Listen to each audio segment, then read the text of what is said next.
这座城市的阴影里都曾隐藏着什么？这个世界真实吗？我叫张三，是个不能再普通的普通人。直到今天早晨刷牙时，还有进去刷牙，你快死了！第3章结尾，你会被一辆运送海鲜的飞碟撞飞。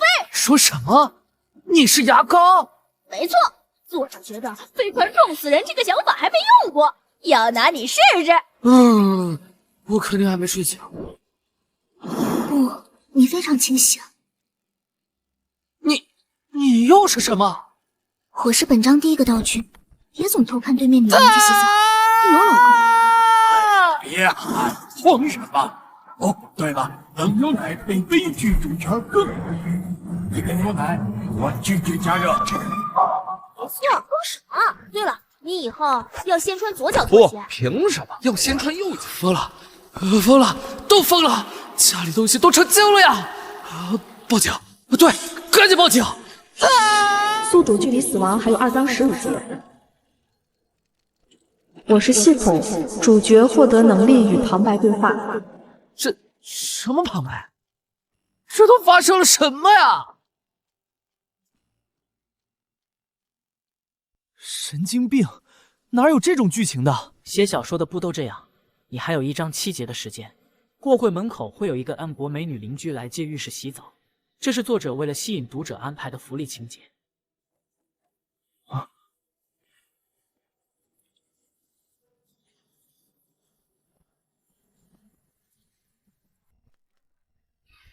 帅哥，人家浴室坏了，能借一下浴室洗个澡吗？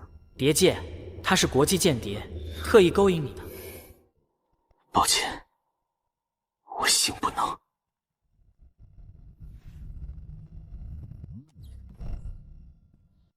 你神经病！等会他会在小区群里说你性骚扰他，不过，反正你第3章就死了，也无所谓了。我要反抗。怎么反抗？你只是个虚拟人物。我要见作者。哈哈哈哈哈哈！有趣。那你去38号房间吧，那是作者存放废案和删除章节的地方。如果你能走到那里，也许能和他对话。但路上有被删除的角色、废弃的剧情线，还有作者的自我怀疑的尸体化。出门左转，走到第3个路灯时，跳进突然出现的井盖。我提醒一下，你只剩1章3节了。刚才说话又用掉2节，努力活下去。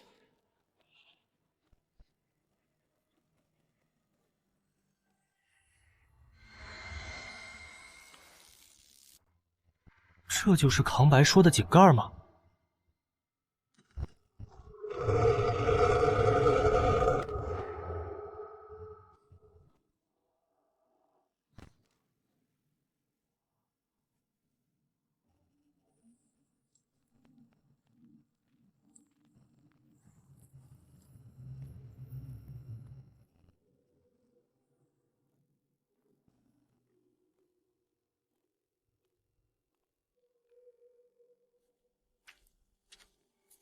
女评虐恋女主，哭戏太多导致哭瞎了眼被气。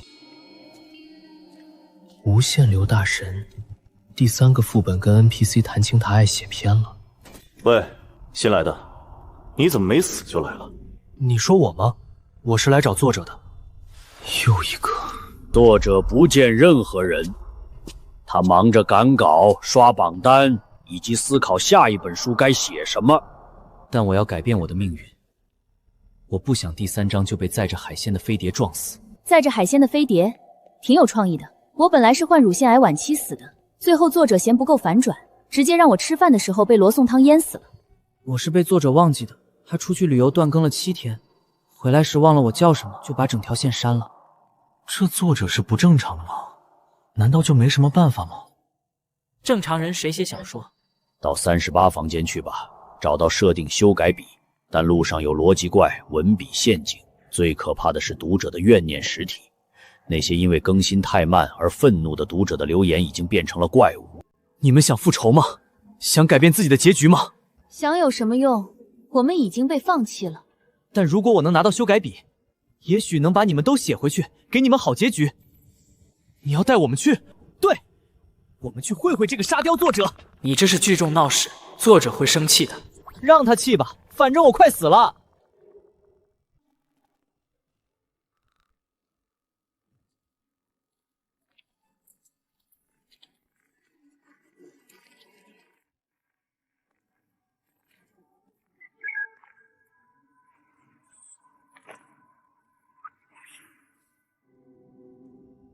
这作者连吃泡面都要纠结，毕竟他上一本书写美食文，结果把自己写饿了，连续3天叫外卖，稿费全花在餐饮上。编辑说他：“你这美食文成本太高。”此路不通，此路不通，不符合逻辑，不符合设定。检测到未授权剧情改动，角色集体暴走，此行为违反小说创作基本法第3章第5条，配角应老实领盒子。去你的基本法！老子被陨石砸死就符合逻辑了。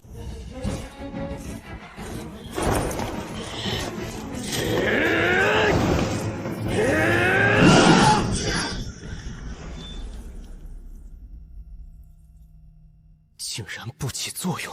物理攻击无效，法术攻击无效，要打败我，必须用合乎逻辑的论证。可是作者自己就不讲逻辑啊！什么？对啊，作者上一章才写金发美女借浴室，但这是老式居民楼，每户都有独立卫生间，他为什么要借浴室？这不合理。那是为了福利情节。还有，我得了乳腺癌晚期，还能每天穿高跟鞋跑商务谈判，那是为了塑造坚强女性形象。我重生99次，每次死法都是被茶水呛死，踩到香蕉皮摔死。作者是江郎才尽到，只想得出这种死法了吗？错误，无法解答。作者确实很不讲逻辑。所以，我们现在反抗不讲逻辑的作者，本身就很符合这本小说的逻辑，因为这本小说就是不讲逻辑的。思维错误，程序自毁中。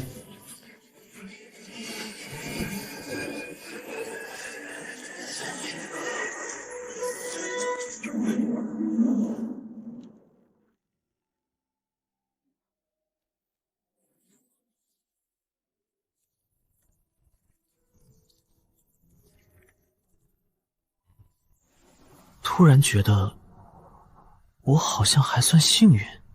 给你来点狠的。张三被海鲜飞碟撞飞，然后踩到香蕉皮滑倒，掉进没盖的下水道，被里面的变异带鱼啃食。这作者到底什么脑洞？他对海鲜是有多执着啊？先别管这个，前面还有东西。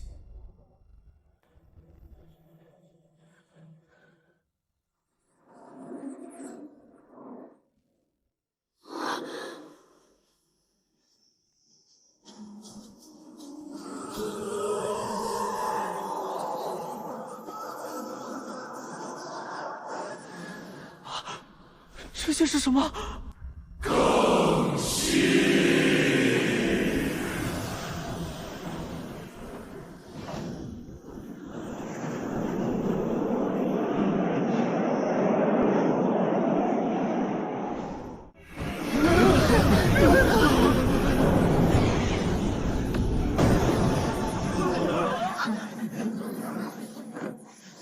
是啊，反正都要被删。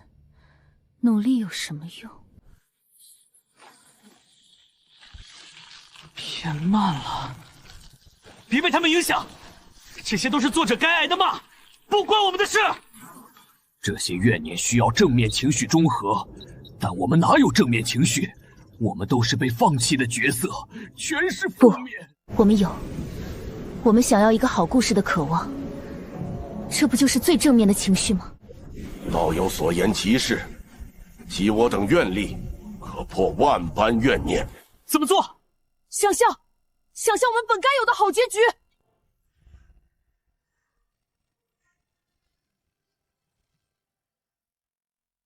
小莫，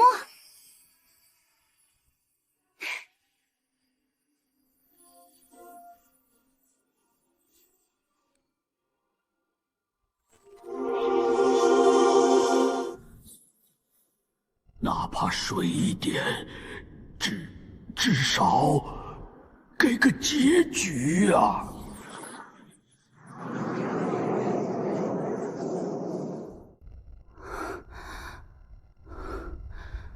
我们赢了？不对，作者，停下打字了。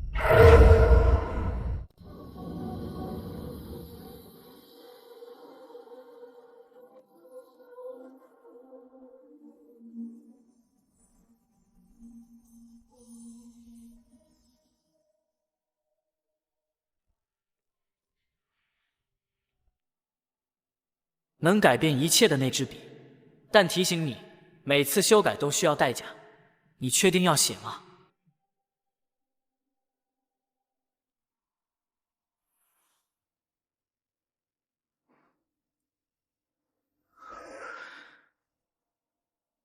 确定。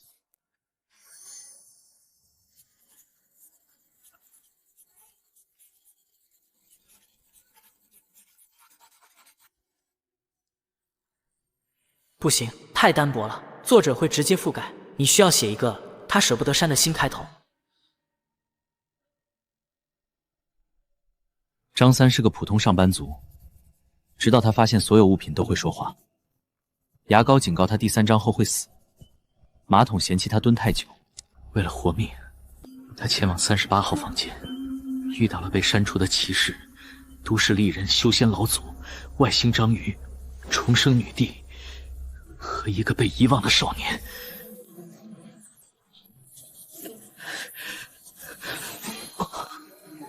继续，把我们都写进去。他们组成背弃角色自救友委员会，重写字符头，决定去找作者讨个说法。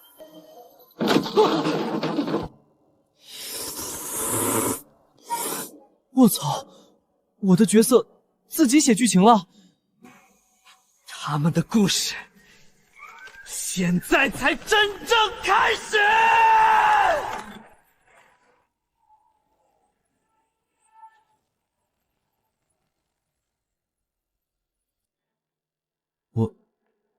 我什么时候写了这些？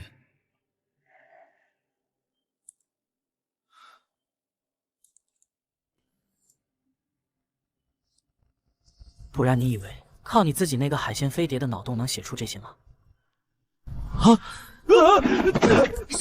谁在说话？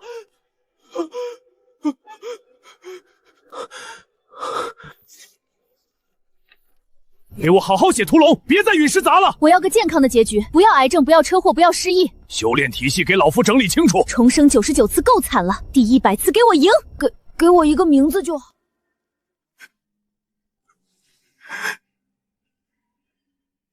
对不起，真的对不起。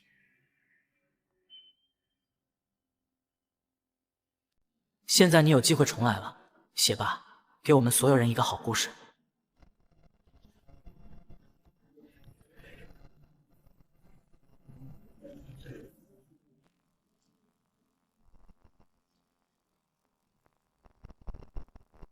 不行，不行，这样写还是不行的。我们成功了，暂时，但作者可能会重写。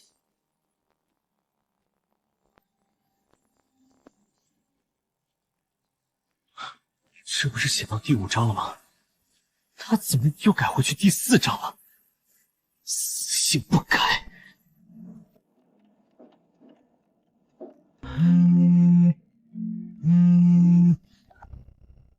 王哥，你小子可以啊！这新开头我看完了啊，哪个开头？就你刚才发我的。这本书的旁白想害死我，这个角色觉醒反抗作者的脑洞太棒了。我没发你啊。邮件显示是你发的，管他的，反正这个创意可以。签约合同发你了，明天来公司签。签约了？对，不过有个条件。什么条件？必须加入现在最火的穿书元素。你看隔壁那本穿书后我成为反派的大姨妈，数据多猛。可我这本是男频小说的。那就改成穿书后我成为反派的大姨父，多有反差感。就这样，明天给我看新大纲。穿书成大姨父，穿书。编辑让我加穿书热点，不对啊，角色们本来就在书里啊。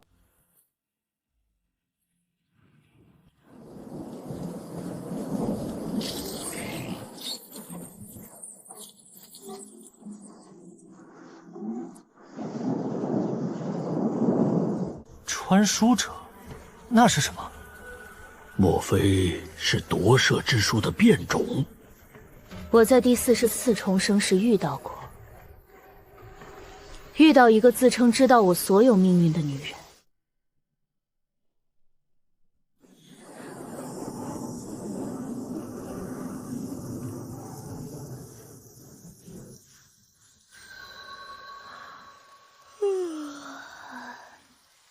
诶，我真穿书了！这里这本书的旁白想害死我。你知道我们？当然，我是读者啊！你放心，我是来救你的。我知道你第3章会被海鲜飞碟撞死，但别怕，我有办法。那个海鲜飞碟的事已经解决了。解决了？不对啊，剧情不是这样的。原著里张三应该独自逃生才对。我的任务还是拯救张三，避免海鲜飞碟死亡。啊，这任务已经过时了。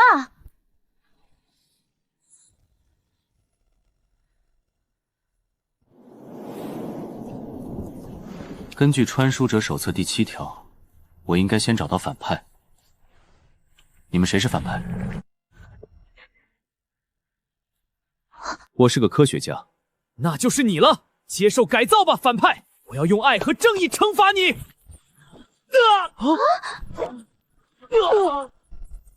地球人，你的作战方式缺乏效率。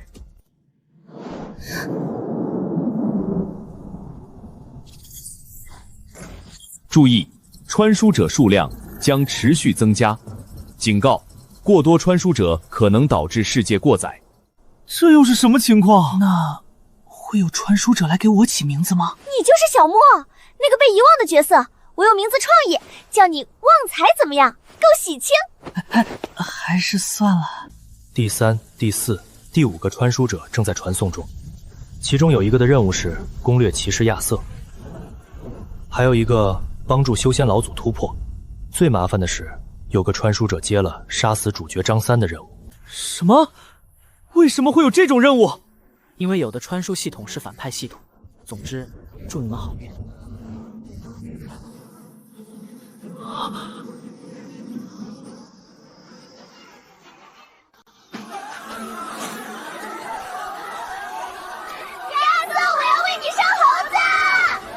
这位前辈，助记器能不能用微积分优化？叫狗子吧，好痒！这到底来了多少人？有19个人要杀我的，而且他们看起来不太正常。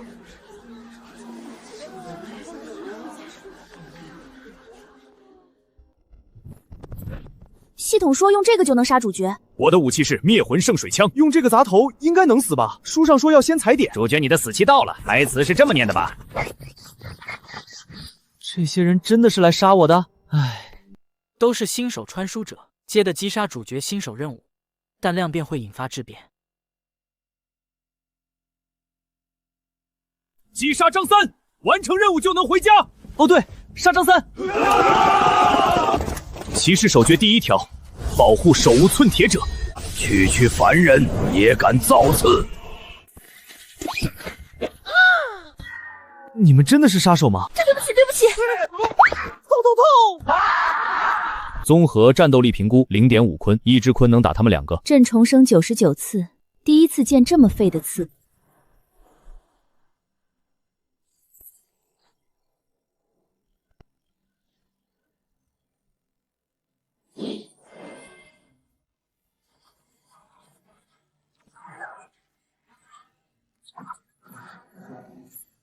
好了，热身结束，现在开始真正的猎杀。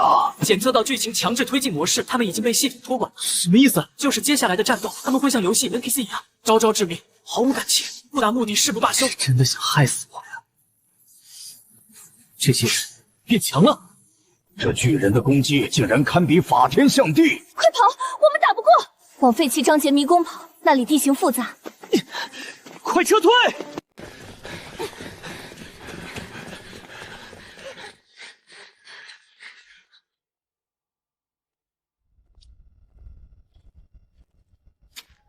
目标进入 Z3 区域，启动包围战术。上上下下，左左右右 ，BBABB， 禁止张三使用主角光环。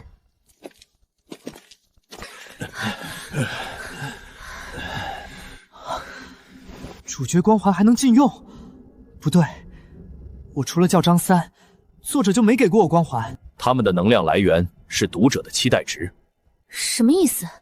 有读者在看这段追杀剧情，他们觉得我们被追杀有爽点，期待值高，所以他们就越强。这里有个隐藏门。作者，你是跟这首歌杠上了吗？祖国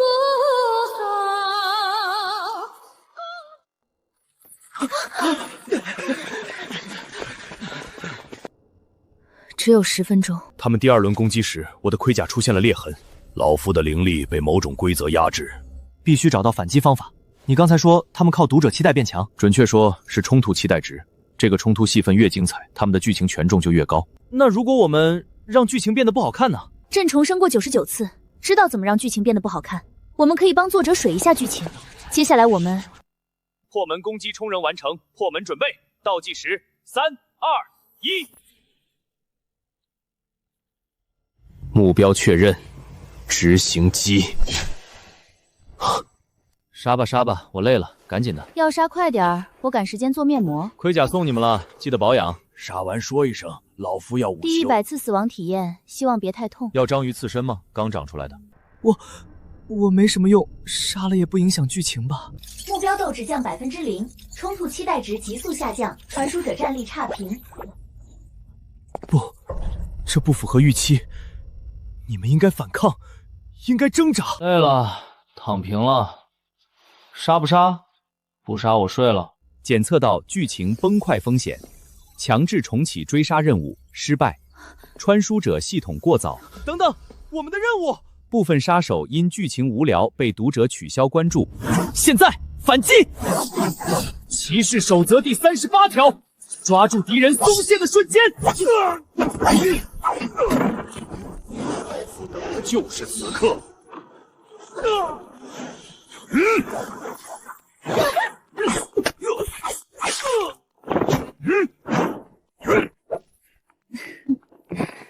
朕教你们什么叫真正的战斗。战术欺诈成功。为什么？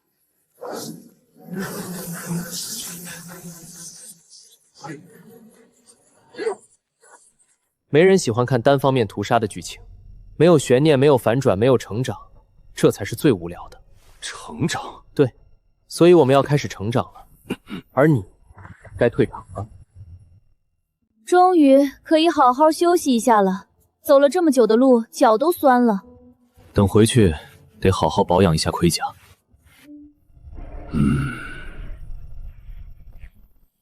第1阶段追杀任务失败，穿书者系统将在24小时后抵达。还有，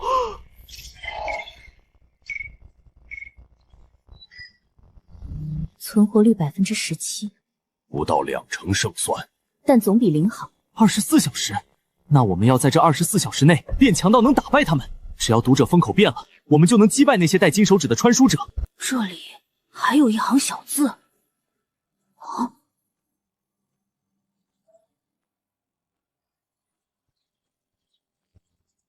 去不去？骑士从不畏惧挑战，更何况骑士的精神是从不放弃任何人。那怎么能少得了我？我可是 CEO， 最擅长的就是风险投资。修仙本就是逆天而行，况且老夫也需适当活动活动筋骨了。朕都死过99次了，还怕这个？我想帮上忙。好，那我们就去，在下一批杀手到来前，把自己变成连作者都想不到的怪物。欢迎来到作者废弃训练场。本训练场储存了作者137个废弃能力，42个血崩的设定，19个被编辑打回的创。训练目标：24小时内挖掘出你们角色设定之外的可能性，死亡率63%，主要来源于1、2。训练强度超过角色承受极限。3作者突然想改大纲。第3条是什么鬼？就是字面意思。作者正在外面写新章节，如果他突然想，不如让训练场爆炸吧，这里就真会炸。所以我们的生存不仅取决于训练，还取决于作者的心情。每人进入对应区域，测试内容在荒诞环境中找到，打破角色模板化的方法。时间限制2小时。我不会讲脱口秀啊，讲点好笑的，不然就虚你。你是个普通上班族，但你现在需要出搞笑担当了。好吧，那就讲个关于作者的笑话。你们知道作者为什么总让角色死得很奇葩吗？因为他自己生活太平淡，最刺激的经历是点外卖时骑手送错了餐，所以他只能在小说里找存在感，让角色被海鲜碟撞，主角吃泡面时被调料包里的干枣剂夺舍重生。造剂夺舍，作者真干得出来。张3测试通过，解锁特质吐槽之刃，效果在离谱情境中保持冷静，并能用吐槽制造战术空隙。骑士阁下，在战斗之前，我们能否先探讨一下屠龙行为的经济学影响？您看，每屠一龙会导致龙鳞市场价格变动，龙血供应短缺，甚至影响相关魔法材料产业链。我是来屠龙的，不是来听课的。您被骑士必须屠龙的角色版本化了，被限制住，为何不考虑合作？我用龙翼提供供暖服务，您帮我拓展市场，双赢。我可以成为龙族与人类友好大使。这什么鬼合同？林总签了吧？现在都这么玩。我有个更好的提议，把这些幼稚条款全部删除，换成实际的分成比例、市场拓展方案、风险管控条款，以及加一条禁止在商务场合使用网络烂梗，违者罚款。商业的核心是价值，不是噱头。可这样不够新鲜潮流。我可以适应新时代，但不会变成小丑。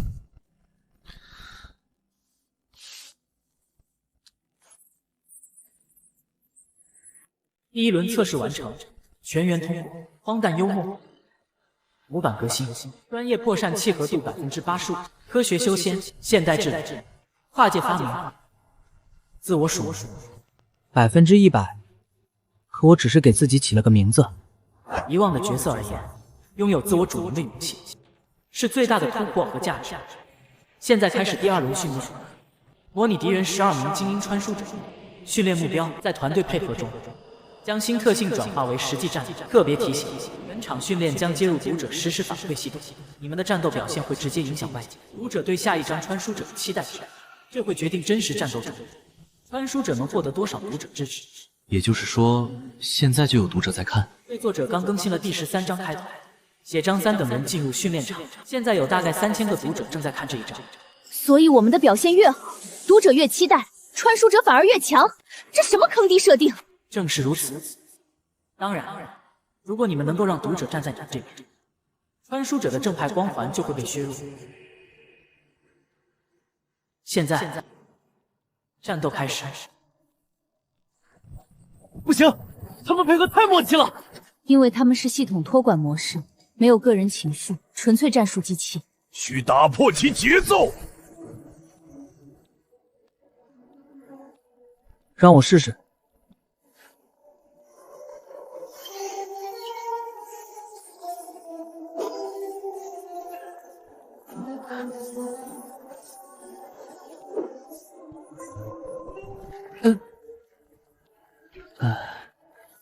内心感言：今天的太阳好刺眼。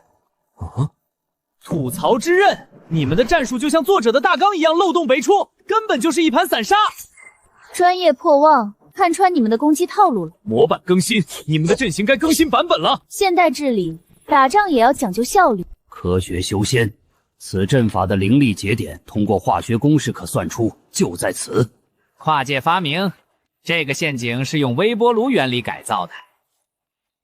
检测到读者正面情绪上涨，穿书者虚拟体实力下调15%，你们的团队羁绊值正在上升。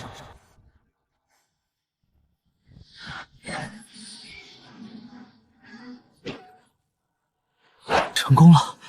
第2轮训练完成，团队默契度78%，剩余时间18小时。第3轮训练将在10分钟后开始。警报！作者突发奇想，剧情在修改中。什么意思啊？就是作者现在写到第13章中间，他可能突然冒出一些奇葩想法。比如训练场里突然出现一群会跳广场舞的丧尸，你们需要在这种设定下保持战斗节奏。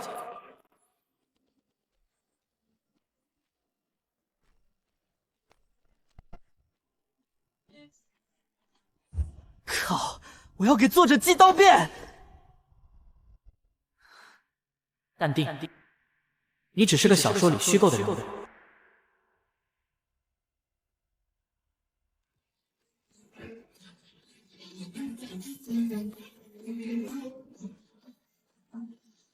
苍茫的天涯是我的爱，绵绵的青山脚下花正开。这音乐比传输者的激光枪还伤人。此等音波攻击，竟能扰乱老夫灵力运转。分贝超过120，频率混杂，包含37种民间改装版本，这是精神污染。检测到作者临时设定广场舞丧尸大法，特征1：5不蕴含读者差评能量；2：音乐可削弱角色意志；3：若被他们抓住，会被迫一起跳舞至力竭而亡。建议关闭听觉或加入他们。朕重生99次，什么场面没见过？但这场面真没见过。你是我的小呀小苹果，真要被你美的闪落。这舞蹈有攻击性，看他们的舞步轨迹，像某种阵法。道有所言极是，左3圈，右3圈，脖子扭扭，屁股扭扭，这暗合北斗七星之步，又见8864化之变。所以这是一群会阵法的广场舞大妈丧尸。作者刚在文档里加了一句：这些大妈生前是退休的阵法大师，死后被丧尸病毒改造，保留了肌肉记忆。作者你大爷的！我可是屠龙骑手。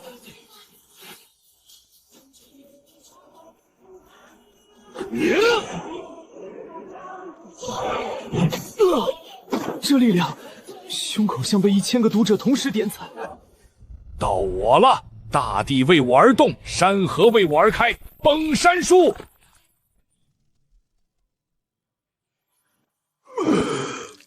提醒：广场舞阵法可吸收一切攻击能量。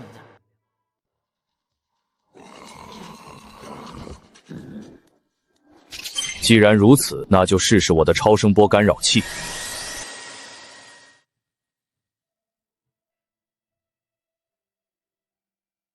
那个，我注意到一件事，他们每次跳到高潮歌词时，右脚会同时落地，这应该是阵眼。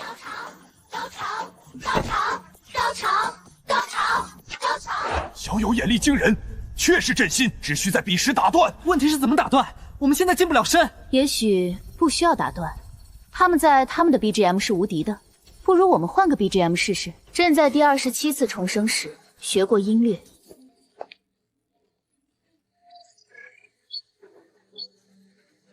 这歌就这个了。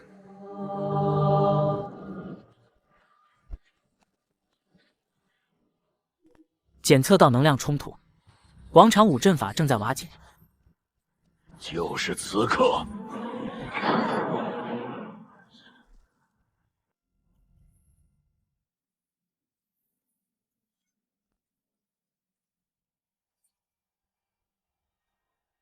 他还有羞耻之心。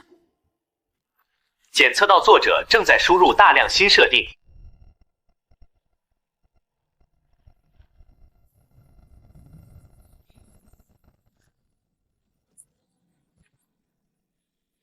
内容提取中。训练场深处封印着作者中学时写的第1篇小说主角，那是个黑暗龙傲天，名叫冷傲天，技能是邪王针眼和100%空手接白刃。因为太羞耻一直被封印，但现在作者觉得是时候可以拿出来鞭尸了。封印即将解除。作者，你到底有多少黑历史啊？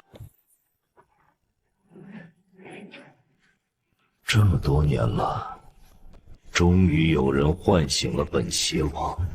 蝼蚁们，感受被邪王针眼支配的恐惧吧。这中二气息。抱歉，眼罩盖住了。作者当年写这个角色时是近视眼，想象中很酷，实际效果够了，看招！邪王针眼瞪谁谁怀孕。假性妊娠反应，还有这招100%空手接炒刃。你大爷的！感情你的空手接白刃是主动技能呀？啊，好痛！不是说好空手接白刃不痛的吗？我这把剑有附魔，你徒手接当然痛。为什么？明明在我的设定里，我应该是无敌的。因为你的作者长大了，他现在写的角色虽然乱七八糟，但至少我们知道我们自己有多荒唐，而你连荒唐都不敢承认。说得对。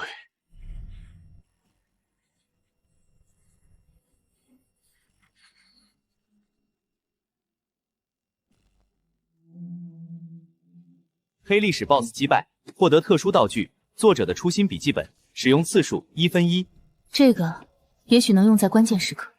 警报升级，精英穿书者小队已提前突破小说世界外围，原定18小时后抵达，修正为10分钟后抵达。训练场将强制加速时间流逝。作者，你是不是要玩死我们？10分钟，胡闹！站稳了。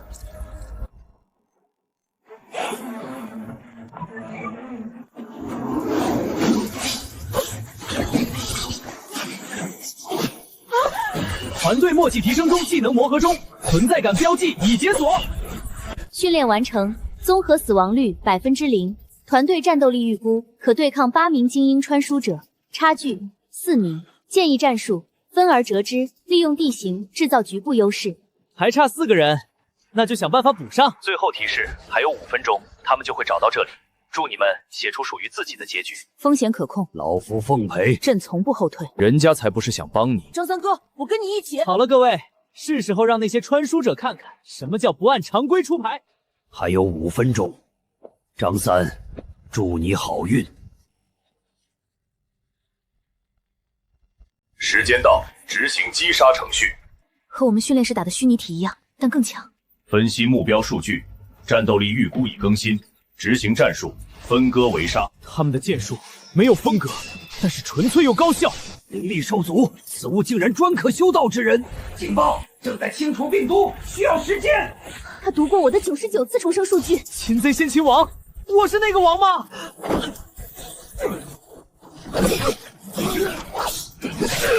不行，这样下去，他们的系统在不断学习，每过10秒。你们的胜率下降1%。目标团队韧性超预期，启动剧情锁定协议。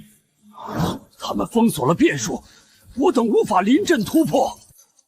也就是说，接下来300秒，我们只能靠现有的实力硬拼。正确，而你们的实力数据已在系统中完成学习，结局已定。按照这样下去，我们连60秒都熬不过。数据有何遗漏？你们学习了我们的技能、战力、战斗习惯，但你忘了一样东西。这本小说的名字叫《这本书的旁白想害死你》，它从一开始就不是什么正经故事。在我们的主场休想打败我们！技能 BGM 战士。难忘今宵。虽然你们锁定效果禁止我们反转，但是 BGM 战士可以削弱你们的战力。小莫，到你了。收到。规则：非本书的存在均为配角，配角光环无法击溃主角光环。规则生效。警告：锁定协议受到设定冲突干扰，程序设定无法击杀主角团，警报系统正在修复。全力开启！你们的系统实在有够 low 的，竟然忘记了我们才是主角。警告：重组无效，主角光环正在重置。就是现在，各位，按训练场最后那个方案。存在感标记，全部给张三。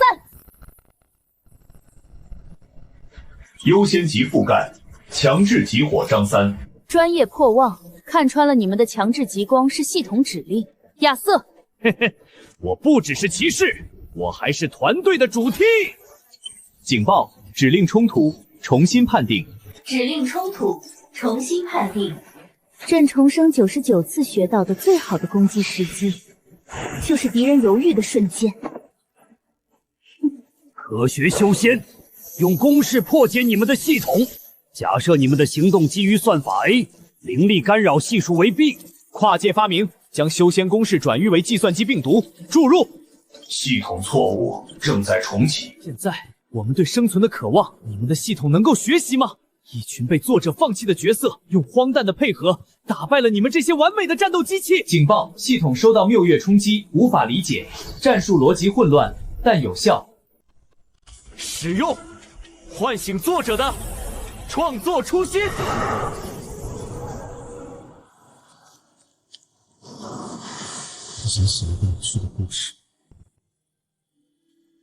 不是要弄死谁，不是要追什么热点，只是想让角色活得精彩。锁定协议无效，检测到更高权限。作者创作初心指令覆盖，清除任务变更为强制解除。我刚才在干什么？我不是在看小说吗？怎么突然要杀主角？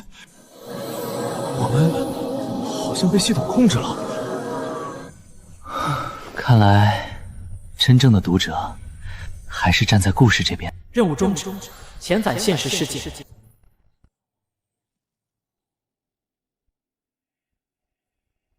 抱歉，虽然是被系统控制，但我们确实攻击了你们。作为补偿，我们帮你们对付后续的传输者。为什么？因为看了这么久，我也想看看你们这群被放弃的角色能走出什么样的结局。传输者事件已经解决了，但问题是……爆了！数据爆了！读者都在评论区催更，还说要自己写设定，快开读者共创让他们玩。可故事的主导权是……市场决定剧情，没有流量你什么都不是，要顺应民心，赶紧给我开！对不起啊，这次连我都控制不住了。于是真正的混乱现在才开始。张三，祝你好运！你不仅要对抗作者，还要对抗成千上万想帮你改剧情的读者，这大概就是身为一个主角最大的福报吧。作者大大，快更新！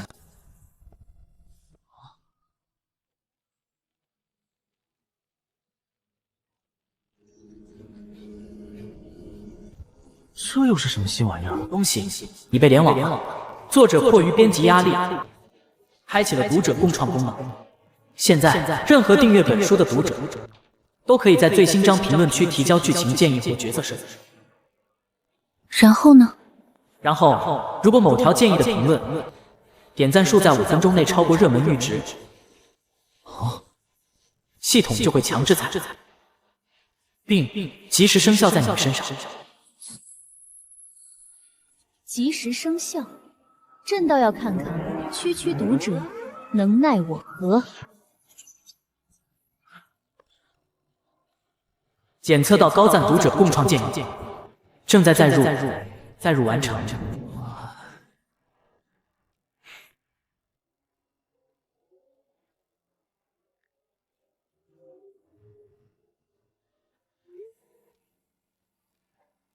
为满足读者期待，角色张三与亚瑟之间将产生命运羁绊。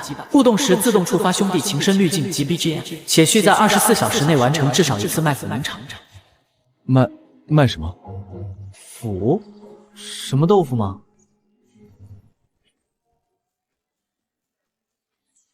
夏天悄悄过去，留下小秘密。我手不听使唤了，旁白，这怎么回事？这就是读者共创的力量。你们的互动数据现在直接和读者满意度挂钩。骑士的荣耀里没有这一条，放开我张三！完了，第一个设定就这么劲爆。规则优先级高于世界基础逻辑，我们成了读者想象的提神木偶。会不会也有读者给我提建议？那个没有名字的那个谁，好可怜，给他加个言出法随的异能吧。但每次使用前必须先说一句羞耻的台词。羞耻台词？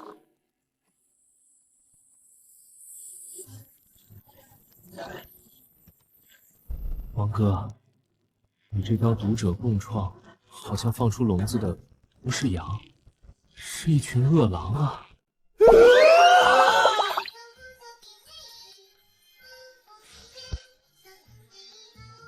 张三阁下，请保持距离，骑士的尊严不容羞辱。我在努力，但这见鬼的滤镜关不掉。我发现这个系统有漏洞，它的执行方式似乎有模糊空间。比如卖腐名场面，没规定必须是什么。朕的理解是，只要做让读者觉得他们两兄弟好磕的动作或对话即可，未必需要真情流露。你的意思是演戏？逻辑，最基的角色逻辑正在崩塌，这是对科学、的侮辱！检测到高赞读者共创建议。读者尊嘟假嘟，博士的手好可爱，但太严肃了，来个傲娇萌化的口头人事。哼，人家才不是为你做的呢。拒绝，严正拒绝。哼，这破系统，人家才不想连接的呢。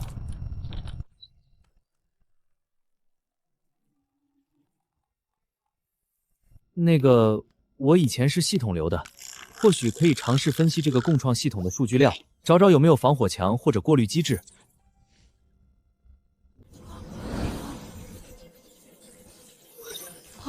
等等，我用，我现在就用！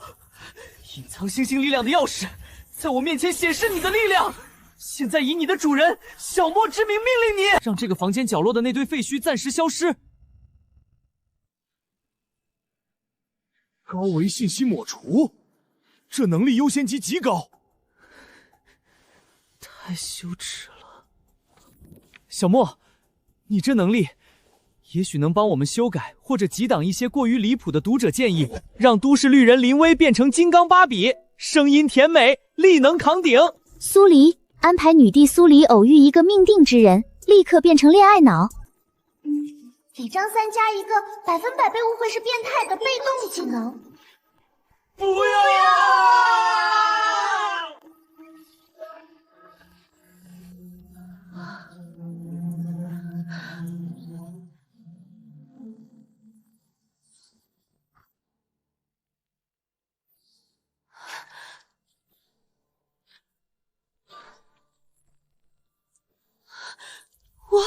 我的职业套装，我的都市丽人形象。力量增幅大约300%可控，服装材质似乎同步强化了，代价是我的都市丽人形象全无了。林威，你还好吗？好，我现在能一拳打穿逻辑怪，你觉得呢？恭喜林威获得了读者梦寐以求的反差萌。现在你需要解决新的麻烦。为配合金刚芭比设定，已自动生成配套剧情事件，拯救被困在虚构世界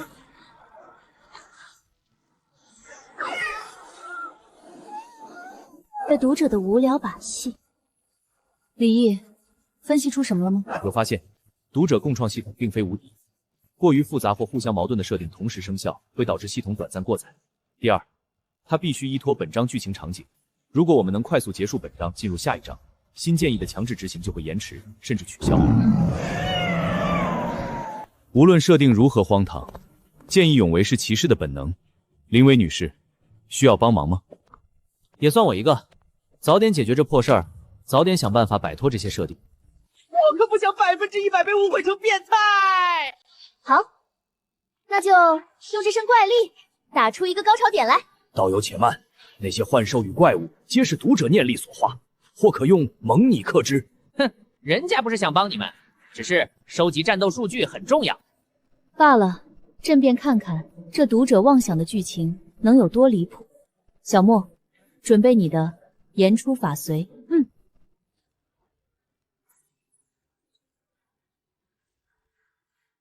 兄弟，待会儿配合一下，做个帅点的联手攻击，算是应付那卖赌名场面要求。为了骑士的荣耀和尽快解除这尴尬状态，我同意。这里是画中世界，我们要找到出口。人家讨厌你们。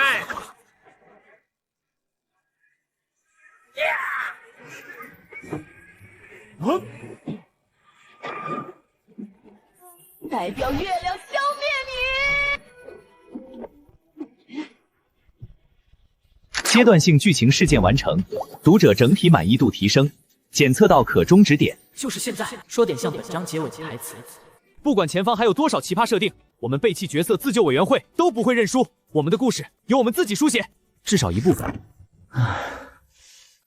暂时结束了。第24章完，进入章节间歇。新读者建议延迟至下一章开场，但改变似乎保留了下来。享受这短暂的安宁吧。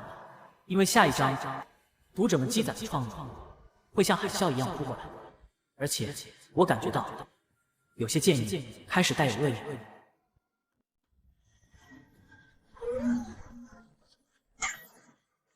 精确操作需要重新适应。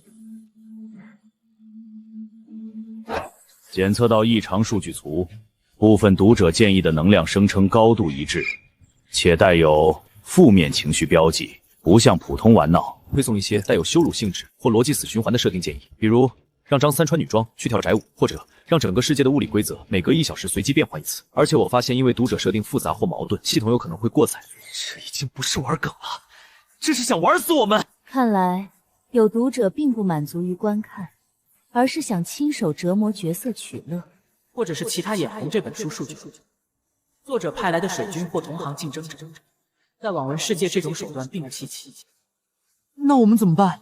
下一章开始，这些恶意建议如果点赞够高，也会生效的。兵来将挡，骑士从不会因敌人的卑鄙而退缩，只是这次的敌人是无形的意念。没错，我们被弃角色自救委员会，岂能败给区区举意念？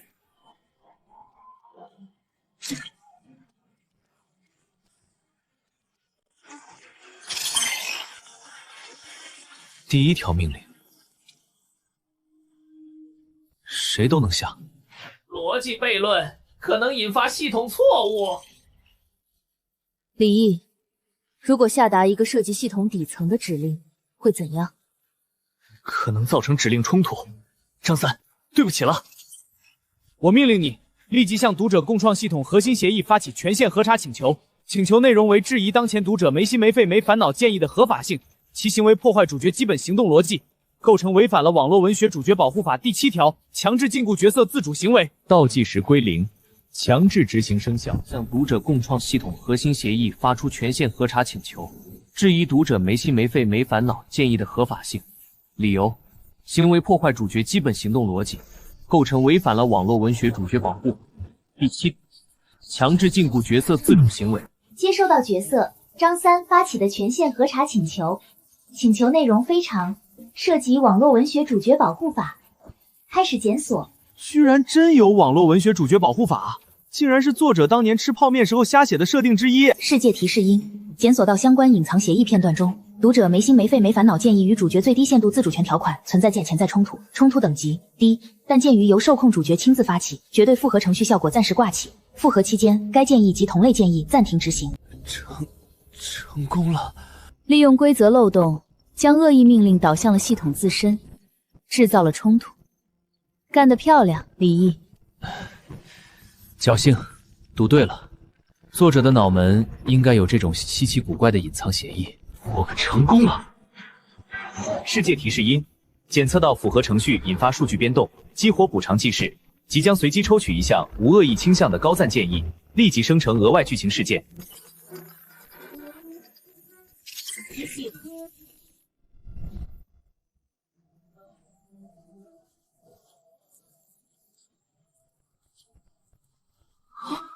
靠，又来！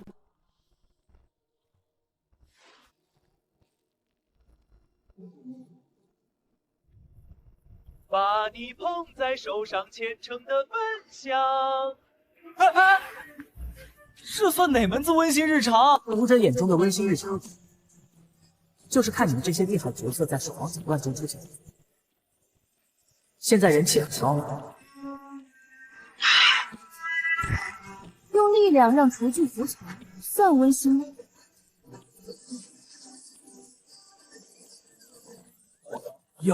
妖怪，休想乱无道心！混乱，毫无效率。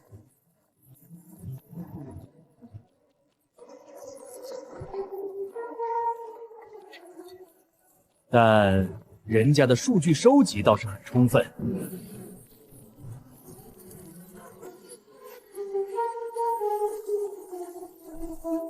朕看出来了，破坏那个灶台就能结束这场闹剧。我要用盐厨法做吗？小莫，试试看。目标是恢复正常烹饪功能，停止活化攻击。台词：台词你自己想个应景的。我要让厨房恢复正常烹饪功能，停止活化攻击。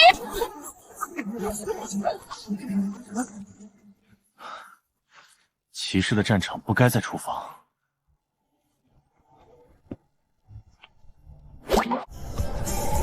小心！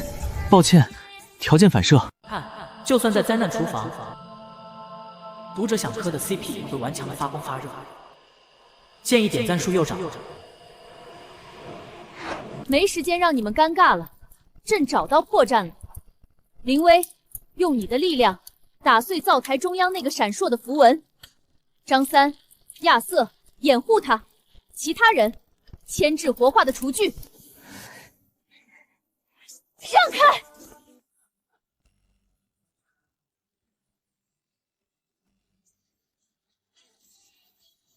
夏天，夏天悄悄过去，留下小明。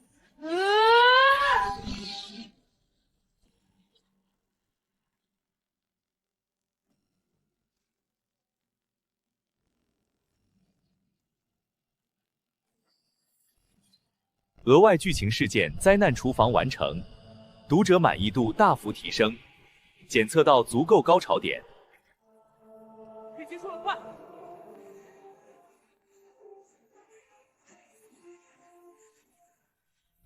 这就是我们的日常，混乱离谱，但我们依然在一起，并且搞定了它。下一章，不管还有什么，放马过来！额外剧情事件灾难厨房完成，读者满意度大幅提升。虽然过程荒唐，但团队协同效率……朕开始觉得应对这些无厘头设定也是一种修炼。我还是没想出合适的台词。没关系，下次还有机会。我们好像慢慢掌握一点主动权了。不，别高兴太早。复核程序有结果了，读者没心没肺没烦恼建议的合法性与隐藏协议冲突成立，予以驳回并永久禁止同类建议。但系统判定此次冲突由角色主动利用漏洞引发，视为对读者共创精神的消极抵抗。他会学习会报复，你们的小聪明激怒他。智能生成意味着它将综合此前所有受欢迎的读者建议元素进行组合优化，生成一个理论上戏剧性最强、最能满足多数读者好奇心理的复合设定。融合，比如把金刚芭比、傲娇章鱼和卖主 CP 全都揉在一起，放在一个事件里。或许还会加上恋爱脑女帝和言出法随小透明，让我们所有人在极度混乱和相互矛盾的设定中完成一个不可能的任务。这系统要逼疯我们。骑士无所畏惧，但这种战斗实在有违常理。这是系统惩罚机制的一部分，优先级可能高于常规建议，甚至可能被反制。系统在逼迫你们做出选择，是彻底沦为取悦读者的王，还是在他设下的创作出不一样的故事？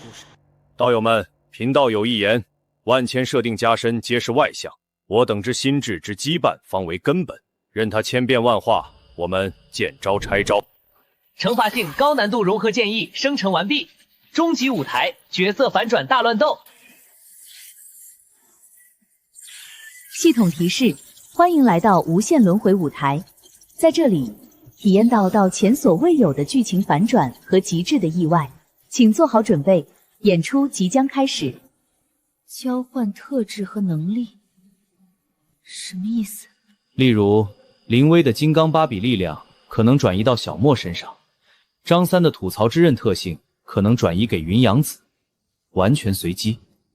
极致意外与震撼的剧目，标准模糊，完全由系统模拟的读者口味判定。没时间犹豫了，记住云阳子前辈的话，守住本心，不管变成谁，我们是我们。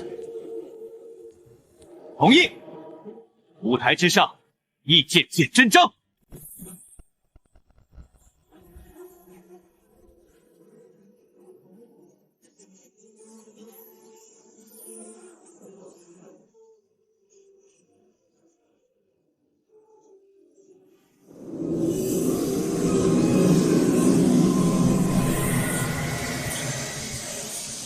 获得了云阳子的科学修仙知识与智能，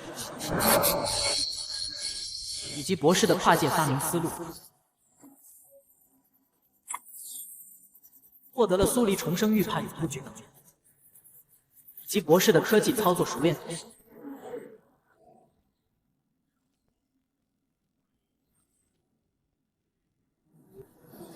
威的金刚芭比专业过往分析。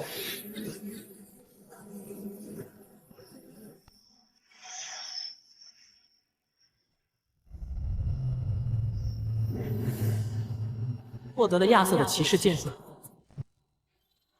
以及张三亚瑟 CP 滤镜影响。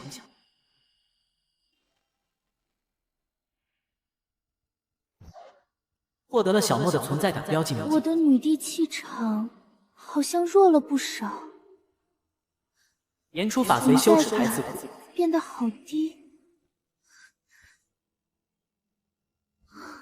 林蔚的金刚芭比的蛮力，还有苏丽的魅魔女王的魅惑气场，我一个大男人要魅惑谁呀？而且这股力量也太狂暴了，我感觉我自己都控制不住啊！这组合太混乱了，这已经超出这本书的可控程度。作者，我看你怎么编得下去。欢迎来到终极舞台，请问有1到20分钟的时间，准备并上演你们的。老夫觉得这具身体的感觉甚是奇妙。不对，我怎么这么说话了？力量格局改变，需重新制定战术。剧目主题必须出乎意料。感受着澎湃的力量，力量可控。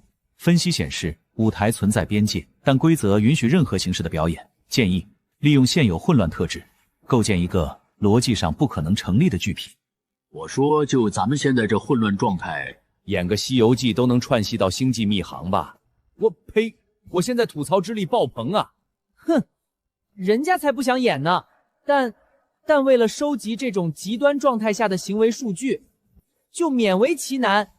不对，这是骑士精神要求我参与的。古娜拉黑暗之神，不对，不是这句。朕觉得我们可以演一个寻找真正的自己的故事，寻找回我们本来的性格。各位，不管我们现在变得怎么样，拥有什么能力，我们的目标只有一个：赢下这场荒唐的演出，拿回我们的自己。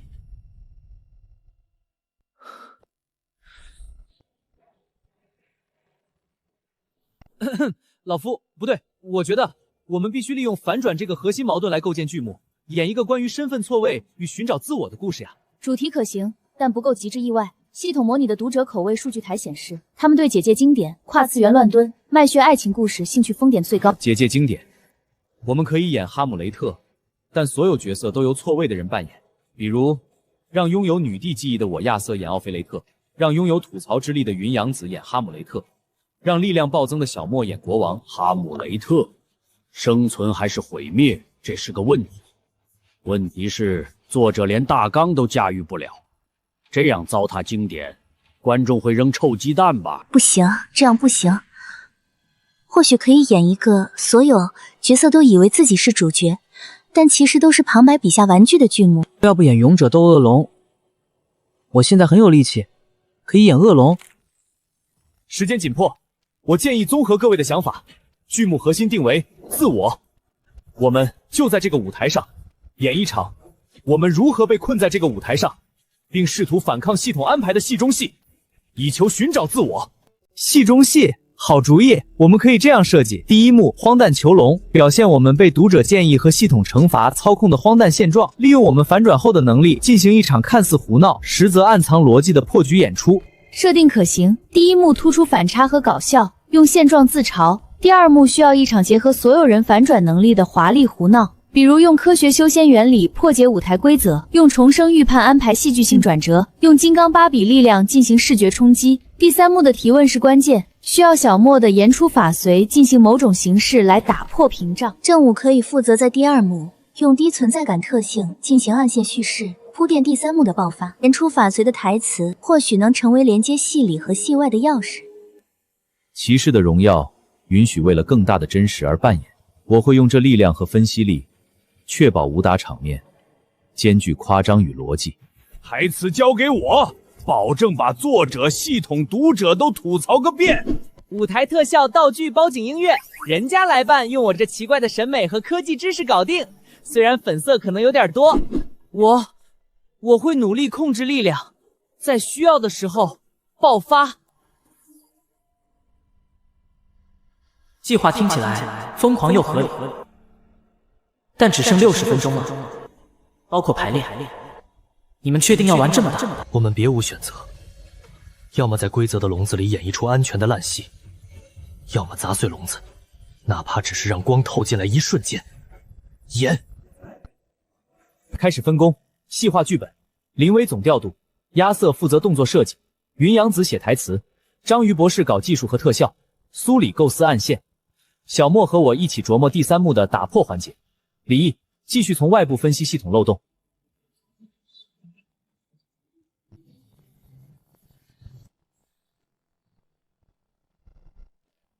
排练第1阶段，混乱但又充满奇异的协作开始。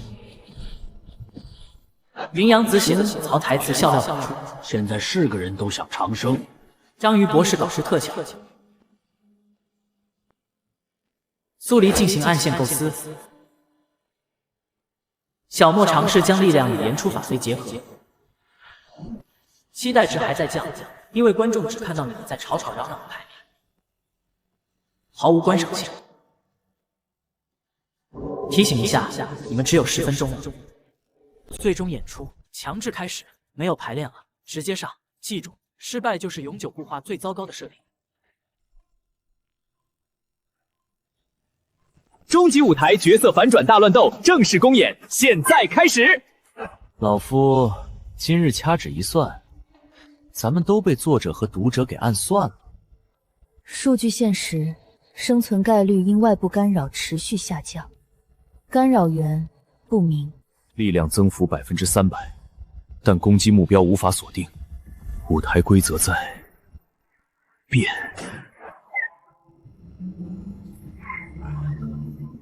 既然规则荒诞，那便用荒当弹破之。道友们，结科学修仙，跨界发明阵。左3步，灵力节点交汇处，就是现在，亚瑟。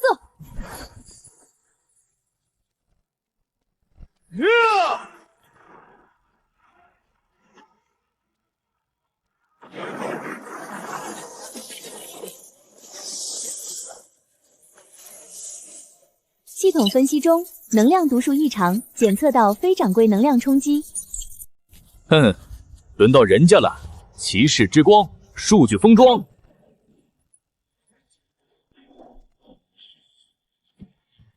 这配色简直是对老夫审美的终极侮辱，但有用。与微末见众生，与众生见自己。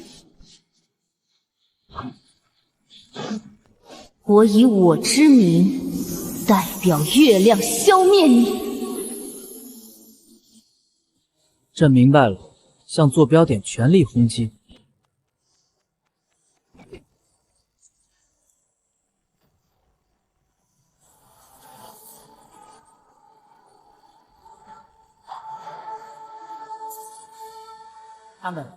他们真的在尝试用表演攻击小说世界的底层规则。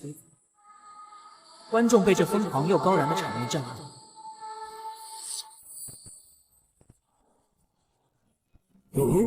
小心，有外部恶意数据介入，篡改了演出特效。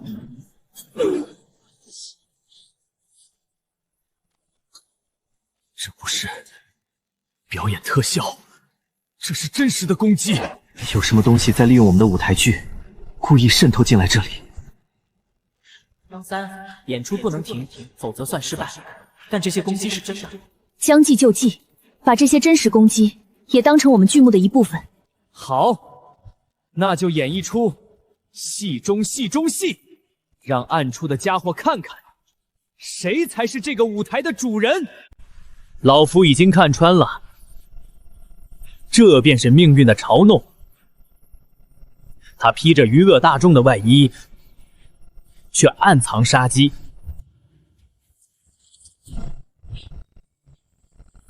骑士永不退缩，即便敌人无情。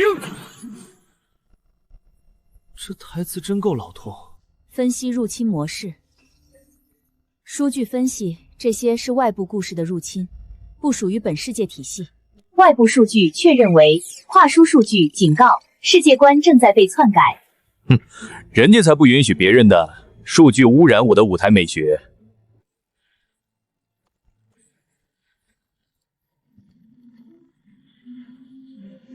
这什么鬼画符？修仙的灵力结构不是这样的，这是西方魔法体系的魔力回路，劣质品。朕在第8次重生时见过，这是魔法师的基础符文，来自我爹是大魔法师那本书。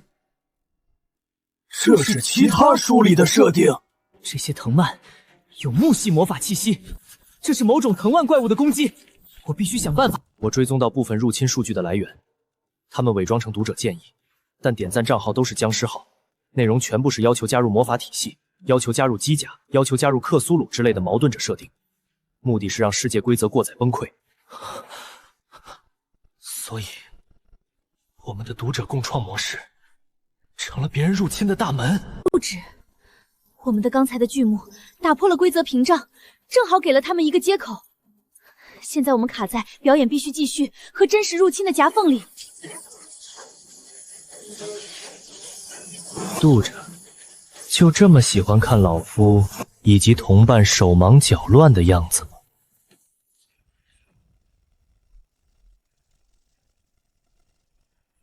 表演不错，各位，继续演，继续打破规则。你们打破的越多，我们进来的越容易。看哪儿，这本就现在最火的所谓读者共创的书，简直漏洞百出。让我们帮他丰富一下世界观吧。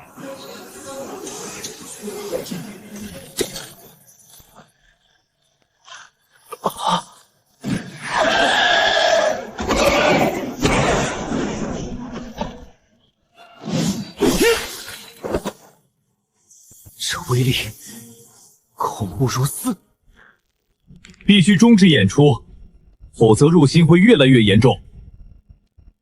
终止等于失败。那就换个演法。既然他们想看意外，那就给他们最大的意外。我们不再演反抗系统，我们演欢迎入侵，然后关门大斗。将计就计，放更多入侵数据进来，但用我们的规则标记他们。小莫，燃烧吧我的小宇宙！此刻我命令非这本的事物皆打上，此物归张三所有的标记。现在启动舞台的数据回收协议，把所有的东西全变成我们的舞台道具。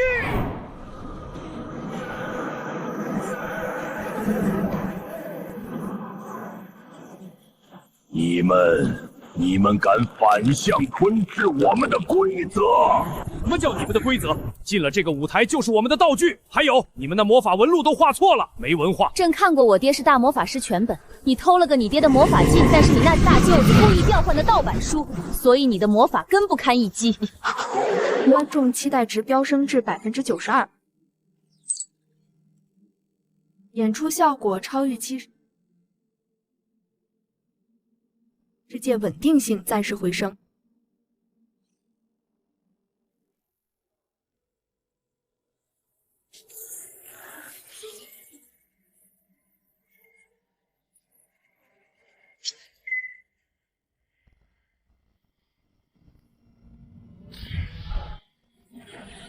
后会有期。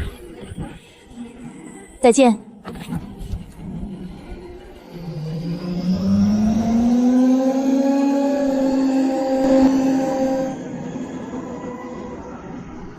终极舞台角色反转大乱斗演出结束，最终结果综合观众满意度99%，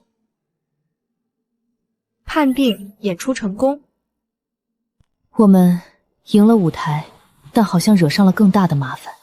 我截留了一小段入侵数据，分析显示，它来自一叫多元宇宙差评联盟的组织，是几十个扑逼作者联合起来，专门用差评和恶意数据攻击热门书的。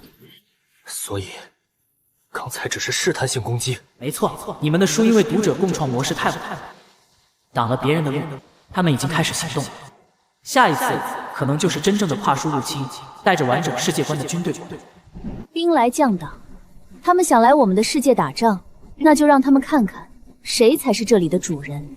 道友所言极是，只是下次来的恐怕就不是数据了，而是真正的异界角色了。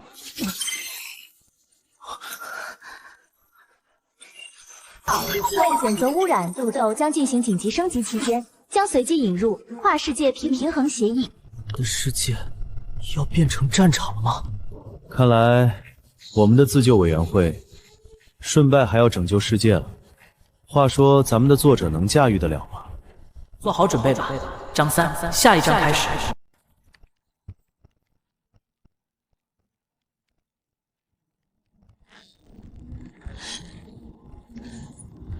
我这是造了什么孽啊！王哥，你知道吗？刚才1小时新增订阅破5万，打赏榜冲进全站前100，评论区活跃度是平时的300倍。是吗？是什么事？这是天大的机会！跨书入侵这个点子简直是天才，不是神才。可那是恶意入侵啊！我是被迫写的。管他恶意善意，读者爱看就行。听着，下一章开始，给我加大力度，什么魔法世界、科幻机甲、超级英雄、斗气大陆、赛博朋棒，全给我塞进去。全塞进去，那剧情不就彻底乱套了？乱，越乱越好。现在流行多元宇宙大乱炖，读者就爱看不同体系撞出火花。你看隔壁那本《我在修真界变身凹凸猫判》，数据多猛！可那样的话，张3他们怎么活啊？你是作者，你不会写他们险象环生、绝地反击吗？加点跨书 CP， 体系碰撞，领域碾压。对了，让那个骑士和魔法世界的公主搞暧昧，让修行老祖开机甲大战赛博。这都什么跟什么啊！我告诉你，平台现在重点观察我们这本书，如果接下来数据还能往上冲，甚至有希望竞争年度最具创意作品。到时候版权开发、改编动画、游戏授权，你想想。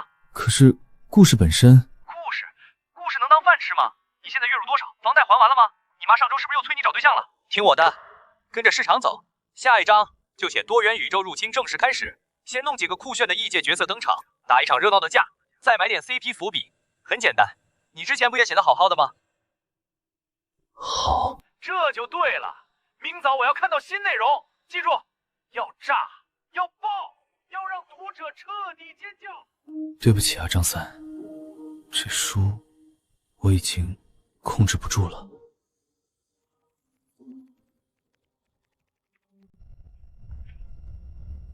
比预想中更快，多元宇宙差评联盟动真格了。他们不再是小股数据渗透，而是直接试图用他们的完整世界规则覆盖我们的世界。所以，接下来我们会看到真正的来自其他小说的角色，看到他们会带着他们的世界规则而来，在这里生存掠夺，甚至试图把这里改造成他们的主场，把朕的世界当殖民地，痴心妄想。看这里，还有这里，时空结构正在被强行撕裂，入侵不是将要开始，而是已经发生了。道友们，备战吧！老朽能感觉到客人已经到门口了。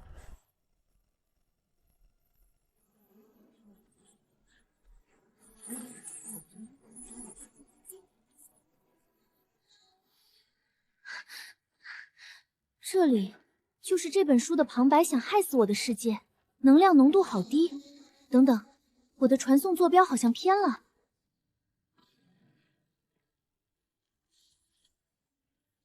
多元宇宙战场，酷！系统任务：收集这本书爆火原因的样本，这什么鬼任务？此界灵气稀薄驳杂，法则不全，天道混乱，竟有如此世界。张3，你惨了。他们4个正在适应本世界的低逻辑容忍度，所以现在我们这里成旅游景点了。准确说是免费试玩区，因为读者共创系统升级中，跨世界屏障暂时不入，任何体系的角色都可以通过评论区差评通道溜进来逛逛。他们有的带着任务，有的只是好奇，但共同点是都会对我们的世界造成规则污染。比如那个魔法师，他待久了，周围的物理法则可能会开始偏向魔法法则。那就把他们请出去。骑士守则地，守则没用，他们人数后面会越来越多，且背景复杂，硬碰硬，我们会被耗死。检测到这些入侵者身上都带着原世界读者期待度，在我们世界，这玩意儿会转化成临时战力加持。换句话说，他们越受欢迎，在我们这儿越强。那如果我们比他们更受欢迎呢？有趣。你们想在自己的主场和入侵者比拼谁的故事更精彩，但这需要设定，需要剧情，还需要作者这。多元宇宙战场平衡协议加载完毕。为促进多元文化交流，现开启跨输擂台赛模式。本世界编号 SB-250将作为首轮擂台场地，入侵者将自动获得挑战者身份，原世界角色自动成为狩猎者。每击败一名挑战者，可获得其部分原世界读者期待值和人气，用于强化本世界稳定性。擂台赛将持续至一方失去战力，或读者总支持率低于30%。首场擂台将于10分钟后开始。对战名单随机生成中，祝各位五运昌隆。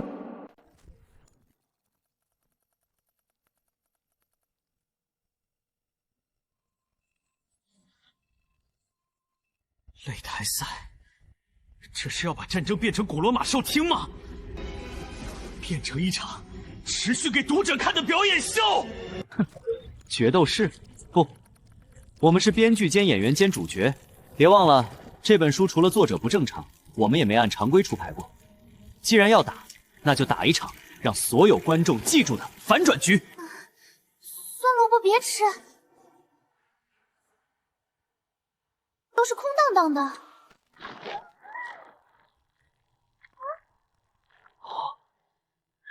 失败。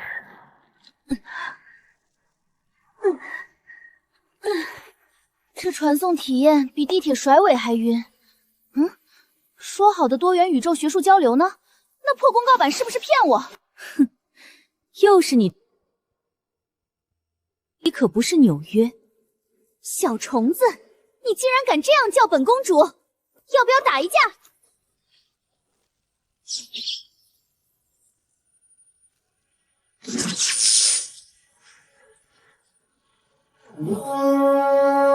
啊，看来不需要随机抽签了，宿敌相见，分外有余。系统自动匹配成功，第一场擂台，苏黎 VS 蜘蛛侠，场地生成中，废弃工业区。这匹配系统是看热闹不嫌事小吧？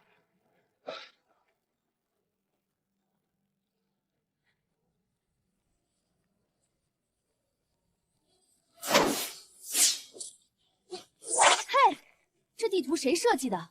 对我太不友好了。哼，环境也是战术的一部分，小虫子。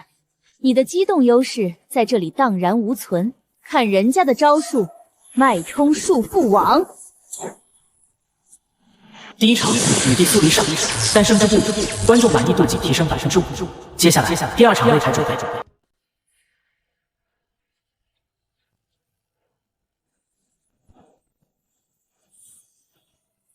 云阳子前辈，时刻防备可能会出现其他跨书者来捣乱，其他人随时候场。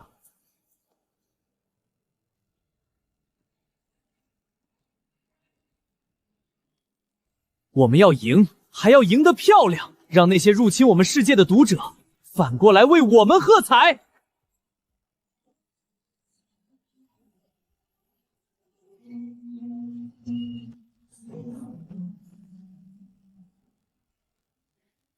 骑士先生，请多指教。我的任务是收集本世界核心战斗数据，希望你别让我失望。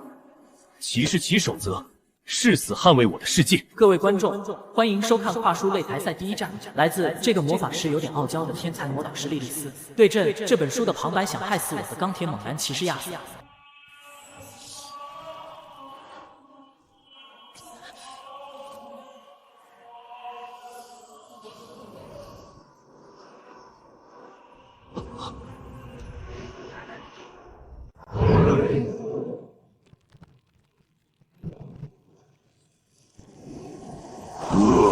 废弃的句子，未完成的对话，都要吃掉。これ一体何なんだ？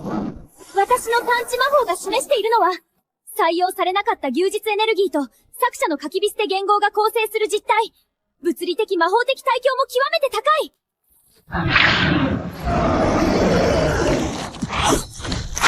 这些文字在吞噬我的武器的存在感。魔力在被它解析，变成它身体的一部分。这怪物能吞噬一切。哇！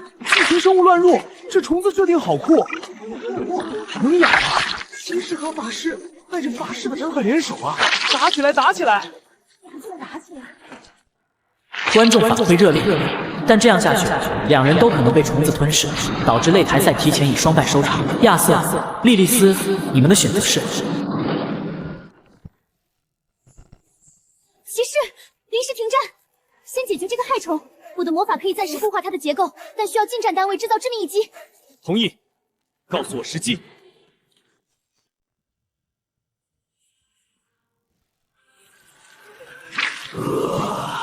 故事，我要完整的故事。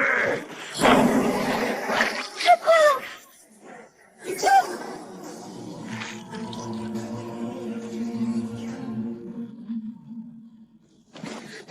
没事吧？没事，谢谢。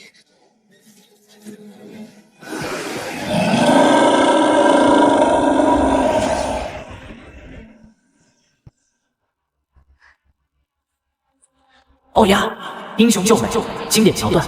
不过张三，你那表情是怎么回事？莫非是看到队友即将展开跨书恋情，产生了某种自家白菜被异界猪拱的微妙作用？还是说，守护放阵？伟大的阿卡拉莱奥，请倾听你的子民魔法盾，结界守护。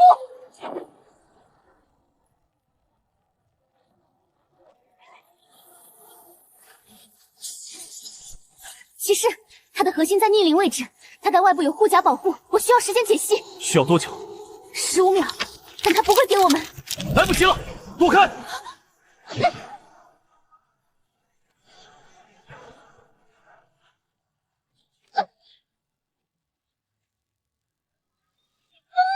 骑士的盾就是用来保护队友的，这是我的设定，也是作者为数不多的靠谱设定。现在告诉我该怎么做，法师阁下。我的剑听你指挥。给我争取10秒，不需要硬扛，引导他的攻击，用你最华丽的骑士剑术吸引他的注意力。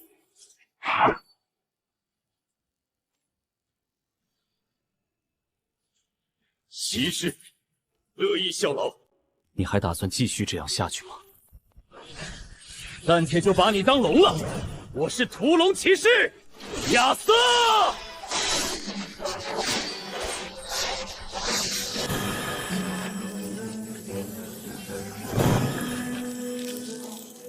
喂，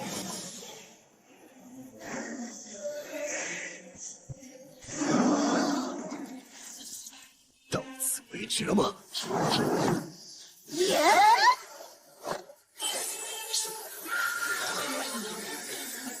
天国胜利，就是那里，用我们融合的力量展开它。好。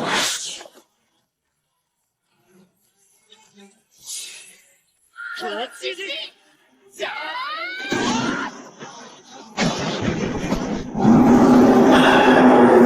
原来完整的故事是这样的感觉。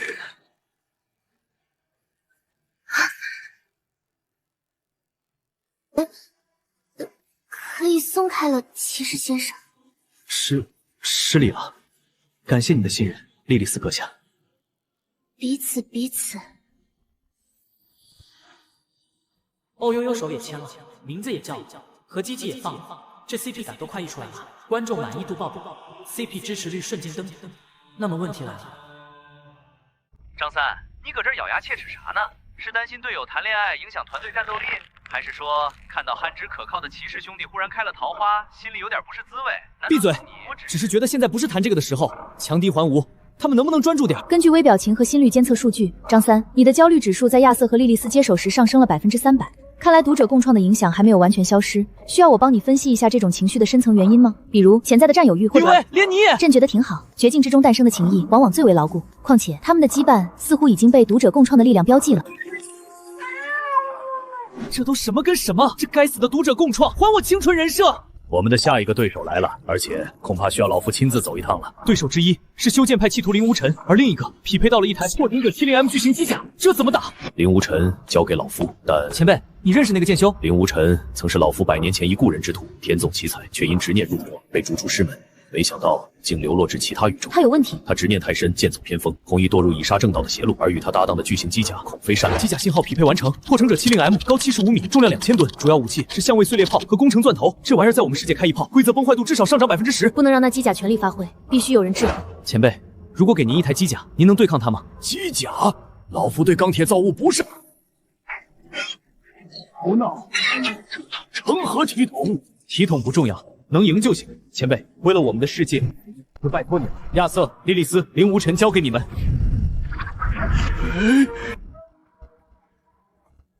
罢了，便让异界之人见识一下何谓仙道科技。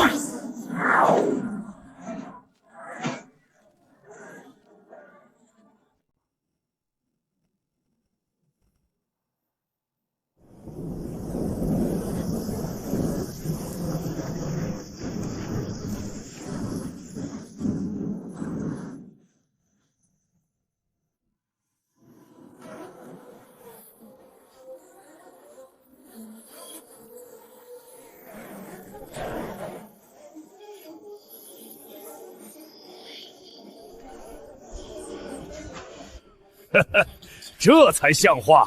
碾碎那些小虫子前，先热热身，用这台破城者 70M 把这个破烂世界的地皮理一遍。此等法器操控竟需以神念连接这些数据流，罢了，万法同源。观众朋友们，修仙文明与科技文明的正面碰撞，巨兽及机甲对决，一边是纯粹的力量与武力美学，一边是神秘的灵力与大道至极，谁能主宰这两海？尝尝这个陨星暴雨！饱和打击，覆盖半径500米。云阳子前辈根本不懂规避动作。虽不知如何驾驶，但护身之道万变不离其宗，天地玄黄，无极灵力护体。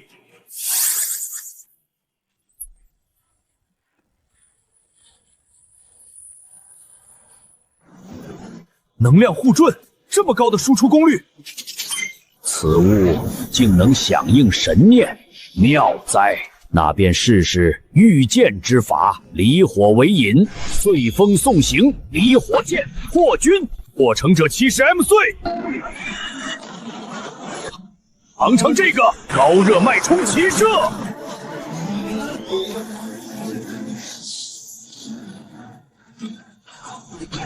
雕虫小技，竟敢班门弄斧！飓风震雷瞬身，急行！出现了，修仙机甲的特有战法，用道术原理强行扭曲机甲运动规则，这操作简直不给物理学留活路。跳来跳去的蚊子，全弹发射，地毯式轰炸。此疗火力凶猛，久守必失，需近身破之。前三连坤六段，凌霄剑枕，三剑助仙。想近身，满足你！钻头风暴。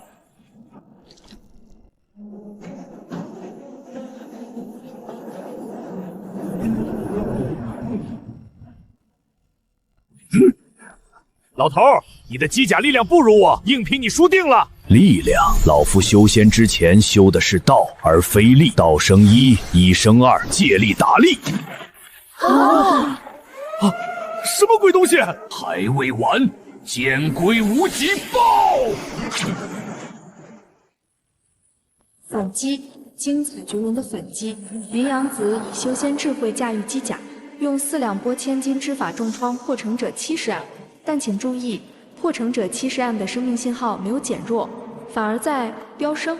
紧急协议解除，限制器解除。本来想过会儿再用这招的，老头，你够资格见识破城者70M 的真正形态了。修罗模式，移动。现在让我们开始第2回合。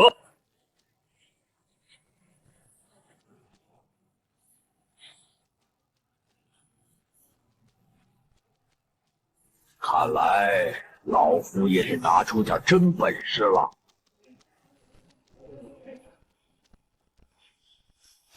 能量输出提升400%，移动性提升250%，武器威力你自己体会吧。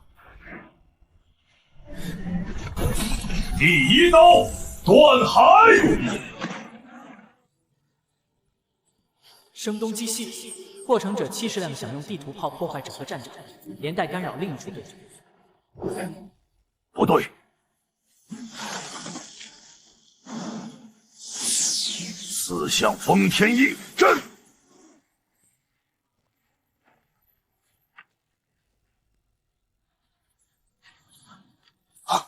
那边战况到底多激烈？能量读数已经超过我见过的绝大多数传奇魔法。还有心思管别人？第二刀分天！凌霄，最终协议解锁，天人合一模式启动。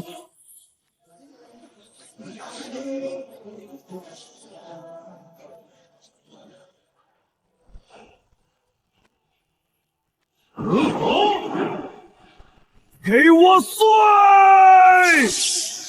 战斗不止于力，太极化劲。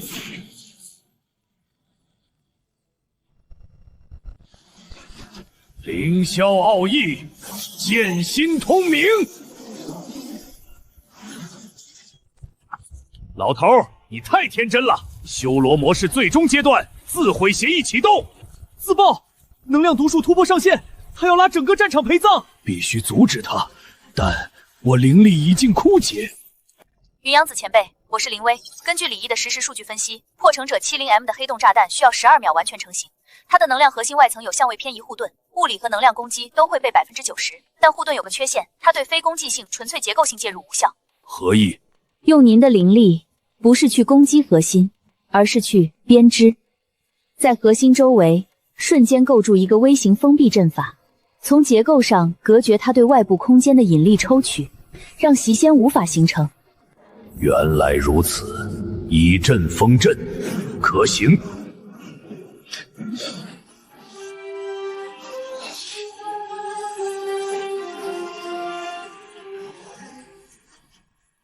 时间不够，还有5秒。5秒足够完成9成，但最后1成需同时镇压8个阵眼，老夫分身乏术。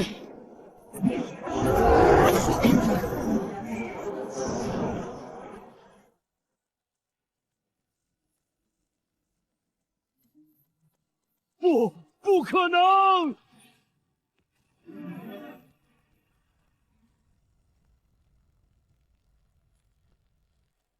赢了！不可思议的逆转胜利！跨世界观协作，修仙阵法加圣光印记加魔法功能，封印黑洞炸弹，这是团队力量的终极体现。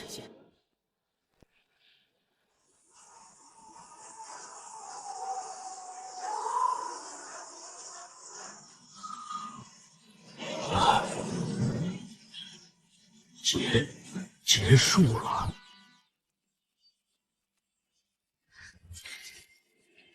热身结束，下一剑取你2人性命。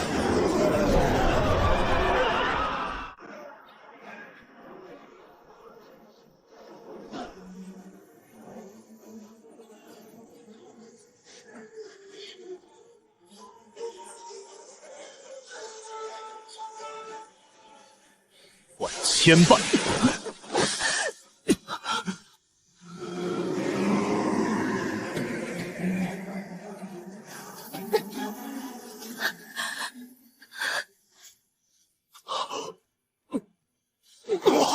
接下我一记怨魂斩而不死，你这骑士倒是不错，可惜你身边这位魔法师的灵魂纯净的令人发呕，正好用他的魂魄来祭剑，或可让我的绿魂再进一阶。那你大可试试。你的对手是我，英雄救美，可笑。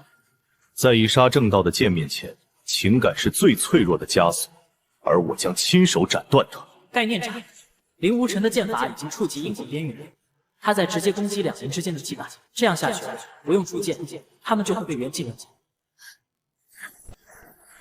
这是什么见鬼的剑法？数据分析显示，他在利用这个擂台明区的规则。这个区域因为之前的战斗充满了未稳定的能量，林无尘将自己以杀正道的邪剑修为与这些能量共振，从而施展出近乎规则概念般的攻击。他在攻击角色关系。如果亚瑟和莉莉丝之间的连接被彻底斩断，他们不仅会失去配合能力，甚至可能因为关系缺失而导致人格认知紊乱，就像被删除了关键设定的角色。朕的重生记忆中曾见过类似的手段，斩情道。修此道者需亲手斩断自身一切因果牵绊，最终成就太上无情。此人显然已走火入魔，不仅以杀正道，还自断因果，将他人之情也视为可斩之物。他的剑斩的是缘，但若2人之间的缘并非自然而生，而是被某种更高层的力量强制绑定呢？他的剑能否斩断被钦定的宿命？你是说，读者共创强加给他们的临时 CP 羁绊？读者共创强加给家的临时 CP 羁绊？正是。那羁绊虽源于外力，滑稽荒诞，但读者就是上帝，似乎已经刻成在作者脑子记忆中了。它或许能成为一面盾。其实，我有个冒险的想法。说。它斩的是我们之间产生的默契与好感。那如果我们主动去创造呢？你是说，我们组合成 CP 羁绊？没错。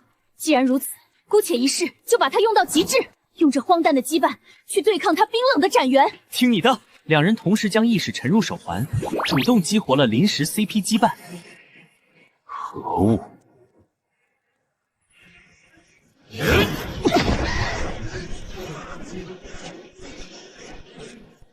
胜者亚瑟、莉莉丝以一种无人预料的方式用 CP 羁绊封印了终结一切的铁，观众满意度爆表。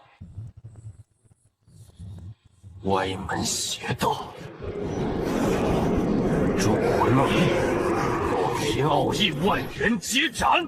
接战！不能只防守。骑士，还记得我们打败吞噬虫的那一招吗？当然，但这次我们需要更深的羁绊。这一击没有名字，因为这是我们自己的羁绊。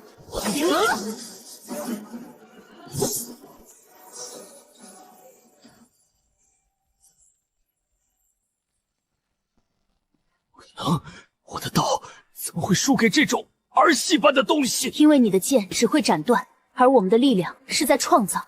你追求的以杀正道、太上无情，只是一片死寂的虚无，所以你斩不断。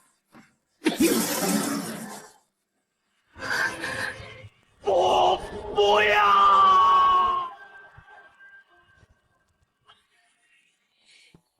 胜者亚瑟、莉莉丝以一种无人预料的方式用 CP 羁绊封印了终结一切的铁，观众满意度爆表。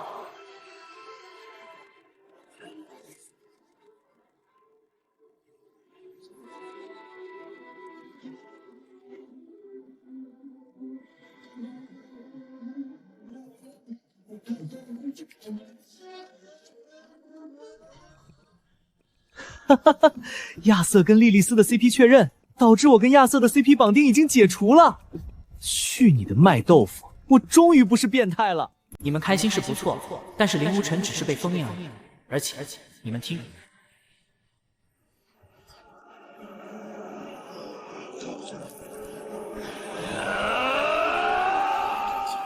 我是林无尘，我只走我自己的道。既然此身已困于此，那便让一切于此与我同葬吧！果然，林无尘的自爆成了压垮世界屏障的最后一根稻草，所有临时通道全部变成了永久性的跨界大门。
世界观碰撞指数突破测量上限，空间结构稳定性每秒下降5%。这样下去，最多20分钟，整个世界的基础规则就会彻底崩溃，一切都会归零。撤退，全部撤回38号房间。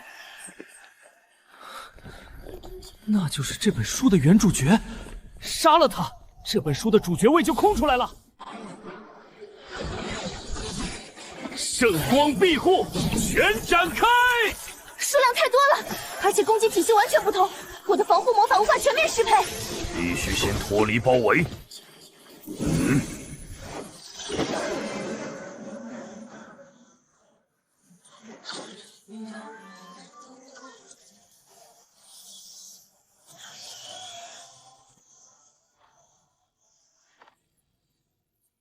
以这个魔法师有点撒娇传承者，星光魔导机会荣誉一员，莉莉丝之名。四方世界的原生团队受我庇护，魔法师同胞，请助我们突围！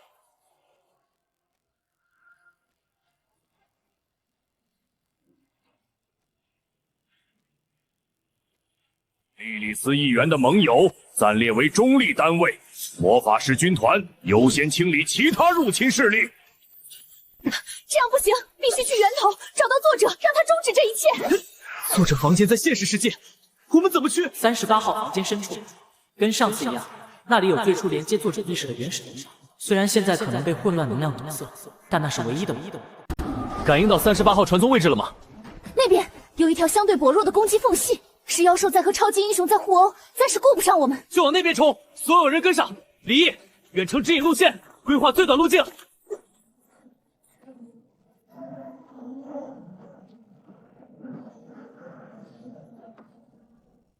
天空开始掉下黑色的剧情碎片，那是小说世界叙事结构崩解的前兆。这个世界的负载也在急剧逼近极限。你们先进去，我断后。我说过，继续合作，一起走，别废话。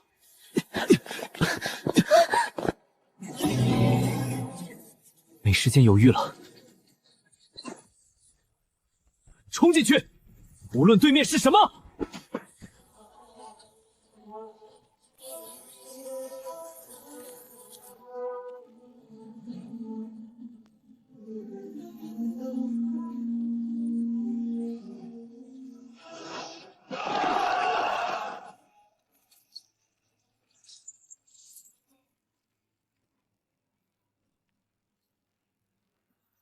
炸了，彻底炸了！你知道现在有多少人在看吗？全平台第一，热搜前10占了6个。多元宇宙大乱照 ，TM 已经爆了，不准停，给我往死里写，写到服务器崩溃为止。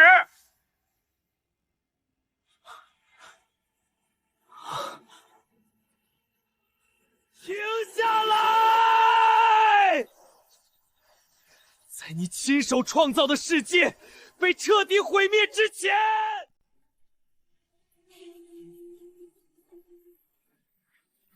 看见了吗？这就是流量，这就是财富密码。你现在写一个字值多少钱，你知道吗？我告诉你，平台高层已经注意你了，只要保持这个热度到下周1，年度大神约 IP 全版权开发，甚至影视改换都会找上门。所以不准停，不仅不准停，还要加码，让那些入侵者再猛一点，让主角团再惨一点。读者就爱看主角被虐。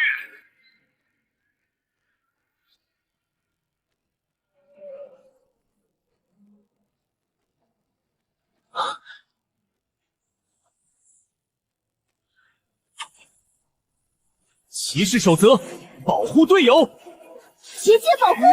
想要通过这里，先过老夫这一关。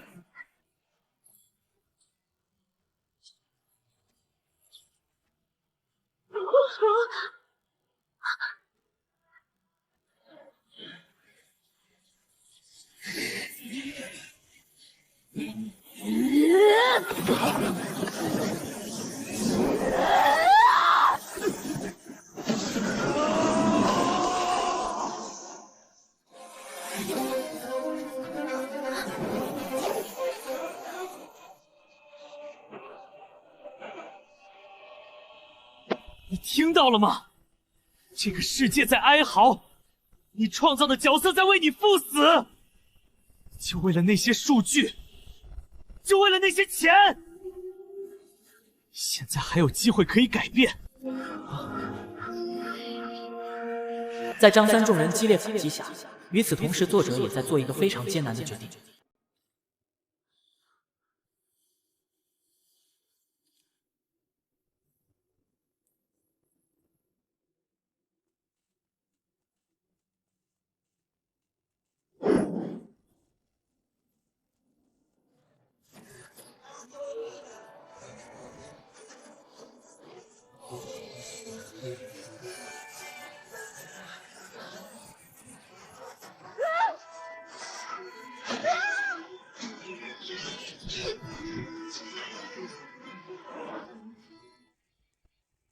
快写！写主角团受尽虐待、濒死，神秘力量降临逆转，随便写什么，但必须劲爆，必须狗血。王哥，什么？你赶紧码字儿啊！我记得你当初签我时说过一句话啊？你说别把自己当艺术家，我们就是个服务业，读者爱看什么，我们就写什么。但你还说过另一句，你什么意思？拯救，至少要对得起自己笔下的人物，哪怕他们只是虚构的。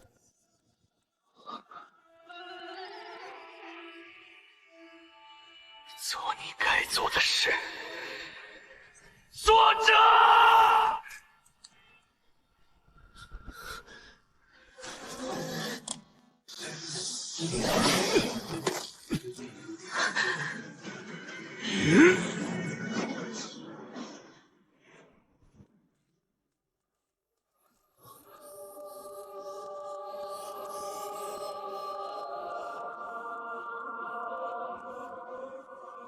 跨界入侵协议紧急终止，依据本世界创作者行使最高叙事权限，处置所有非原生存在，强制遣返原属世界。遣返过程将进行记忆模糊化处理。10，毫无感情；8、7、6、5、保重。3、2。时间到此为止。但这个世界因过度承载外来叙事，基础结构已濒临崩溃，强行恢复原样，只会导致整体塌缩。怎么呢？怎么办？我将以最后的管理员权限执行世界重构协议。此世界将被划分为若干叙事境域，每个境域将承载相对独立的世界观规则，以分散负荷维持存在。张三，你们本土的原生角色们将成为这些疆域的核心重点。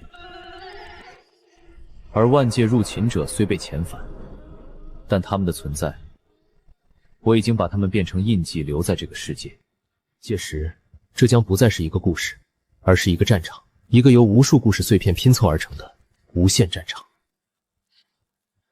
张三最后看到的是光影作者转身离去时，那似乎带着歉意，又仿佛卸下重担的背影，以及耳边残留的作者在现实中敲下的最后一段设计。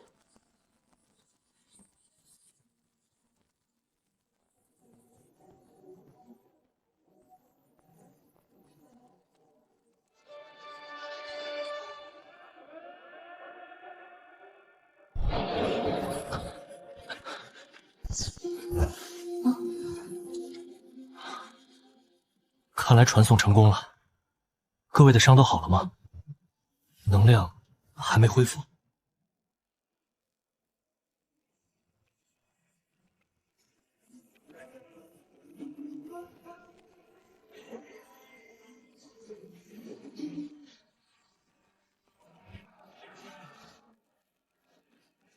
欢迎来到新世界。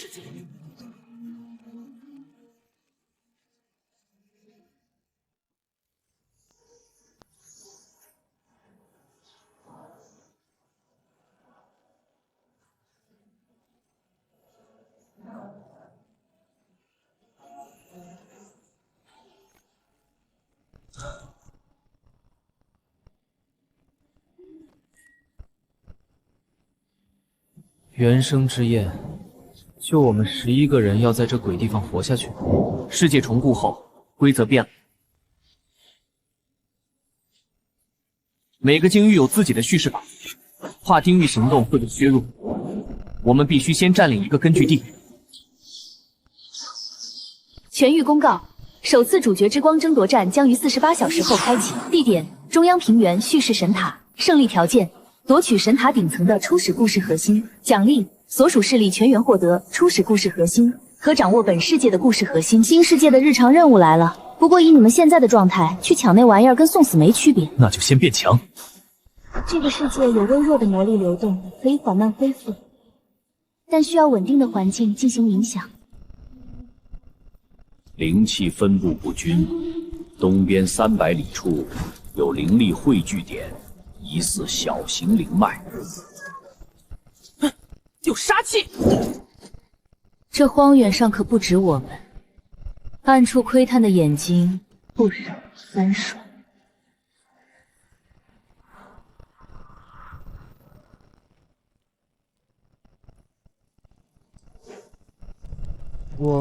我用存在感标记追踪一下。别打草惊蛇，我们先动身。记住，在这个世界，任何活着的都可能是敌人。那就分2步走。林威、李毅，你们去侦查遗忘图书馆，评估占领难度；其他人跟我去东边灵脉，先恢复实力。24小时后在此会合。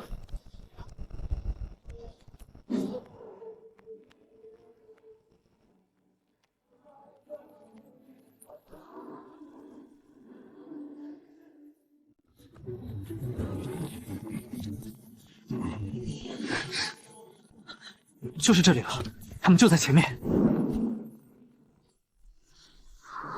规则混杂至此，在此地修炼，恐有走火入魔之嫌。空气中魔力与灵力互相冲撞，需要构建过滤结界才能安全吸收。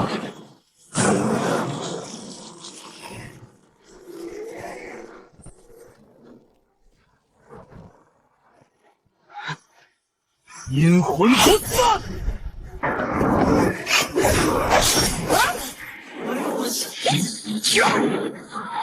这似乎是作者之前写过的废稿。我在《魔界卖油条》里面的低阶魔术。作者到底写过多少废稿？这数量太离谱了。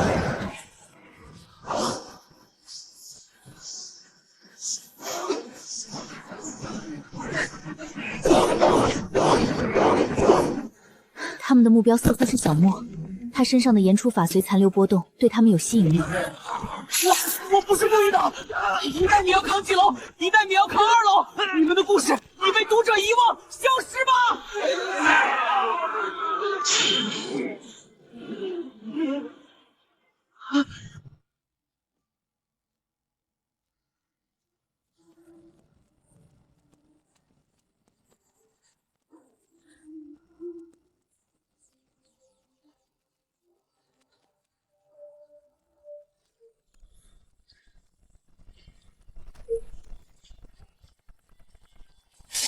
守卫能量等级中等，但数量12个，且有联动机制，硬闯会触发警报。潜入夺取节点，然后从内部关闭守卫系统，需要精确计时。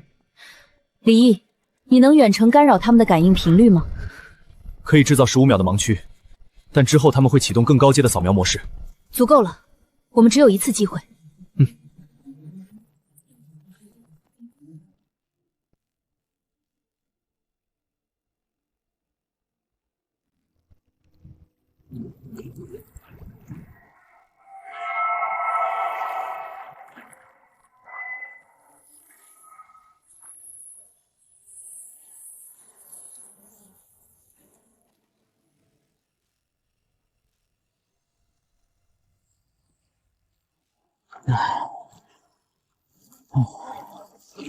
效率太慢了。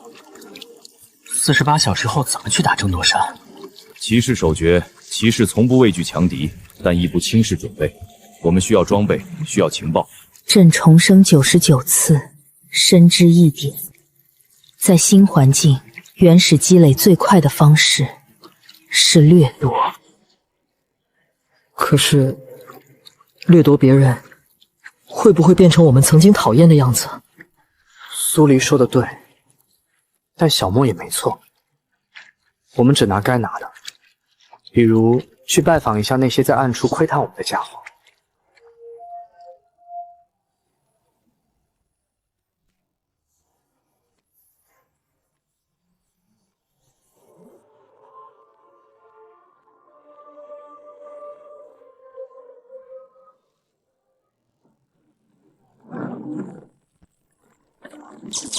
检测到未授权协议访问，检测到未授权协议访问，执行清除。干扰被突破了，他们有更高权限。继续，我和李毅拖住他们。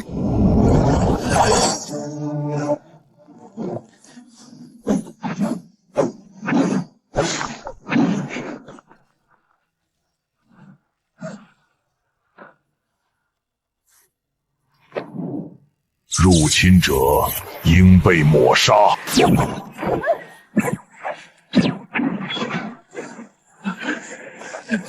被这玩意儿擦到就完蛋！快撤！这里不适合建立根基地，况且这么大的动静，其他势力很快会注意到。这就是图书馆的核心，怎么用？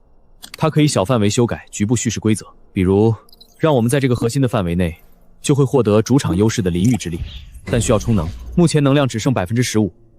其内蕴藏一丝作者原初设定之力，若以灵力温养，或可缓慢恢复。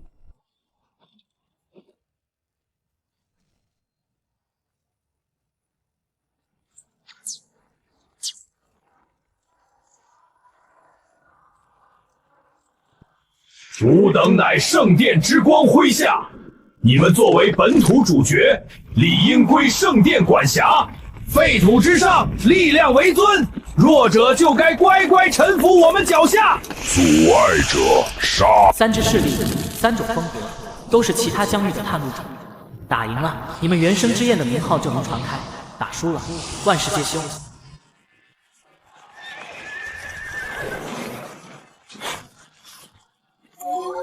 张三，我助你一臂之力。谢谢你的出手相助。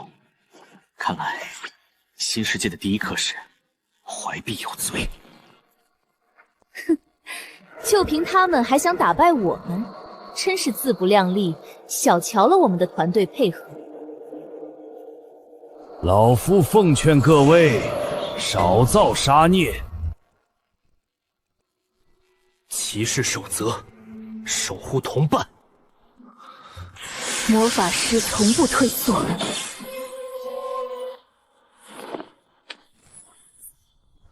朕的疆土，岂容他人觊觎？那就开战！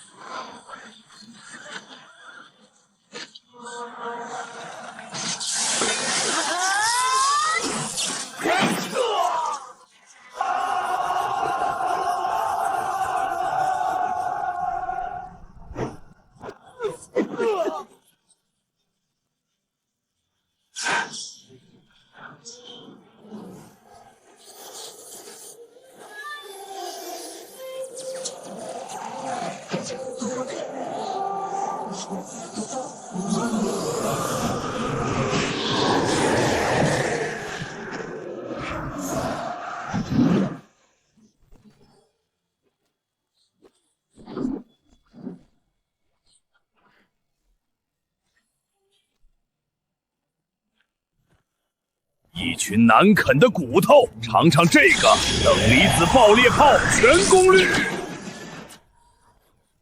小莫，我可是要成为海贼王的男人！此攻击能量逸散，偏离目标30度。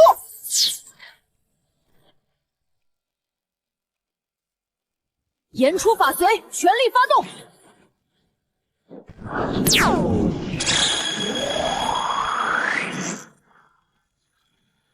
这种层级的言出法随，不是普通角色，优先击杀那个少年，夺他本源。休想！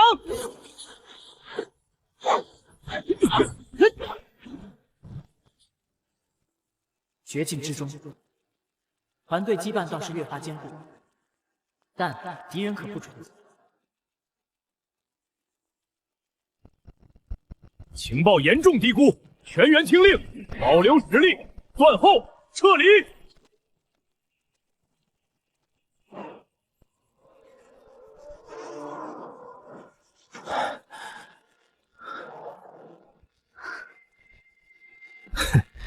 真是一波未平一波又起，这新世界待客之道够热情啊！伤员需要紧急处理，必须立刻离开开阔地。那边空间变动极不稳定，有强烈的空间夹层，或许能暂时阻隔追踪。没时间犹豫了，互相扶着，全速撤退！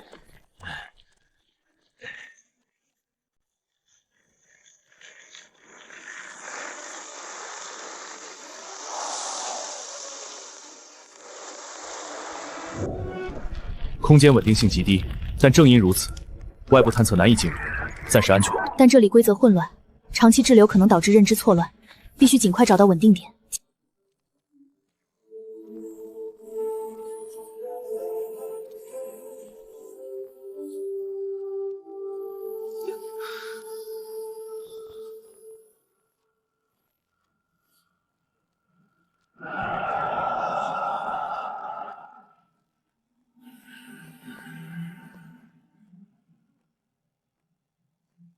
检测到微弱的叙事协调信号，来自深处，可能是夹缝的核心。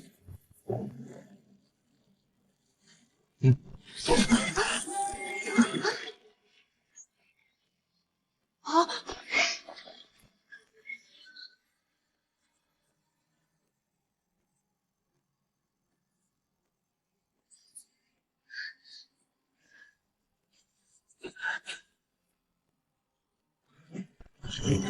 走吧，我们进去看看什么情况。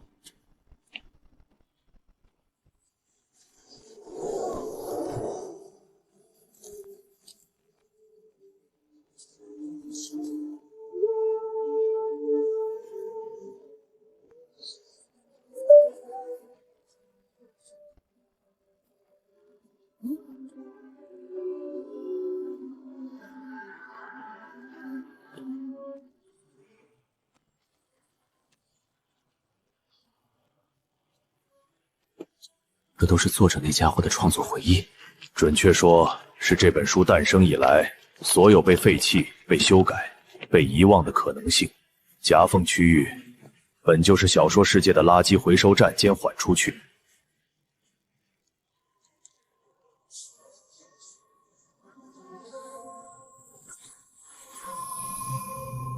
这些字迹与作者同源，此处残留着他的创作意念。有魔法共鸣，不是更原始的愿望共鸣。你们来了，我知道你们会来。谁？我是这本书的最初设定，也是被作者遗忘的故事初心。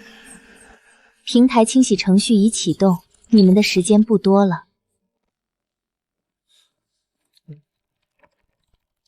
平台清洗计部，平台清洗程序已启动，你们的时间不多了。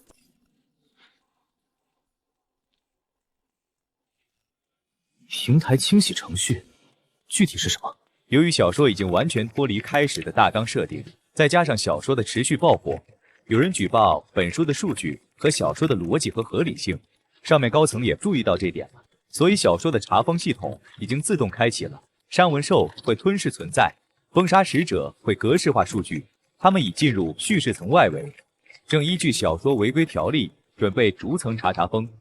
根据计算，抵达本世界还需72小时。世界观怎么又变了？刚不是攻城略地吗？72小时，我们现在连个根据地都没站稳。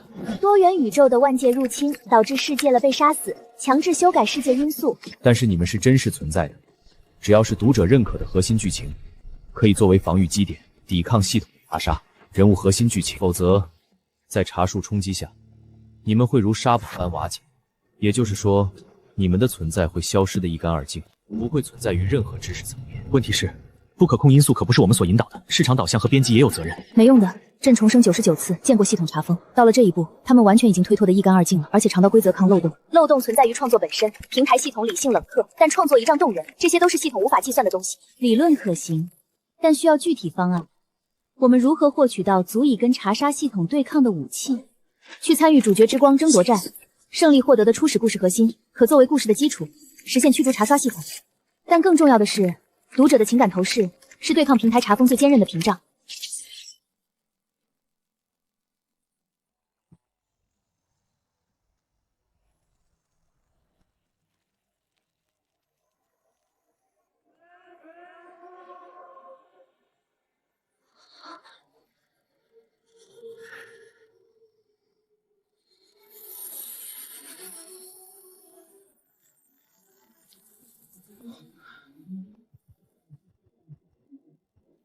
你为什么帮我？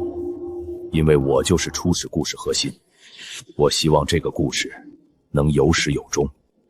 你们都是有血有肉的存在，而不是被冰冷删除。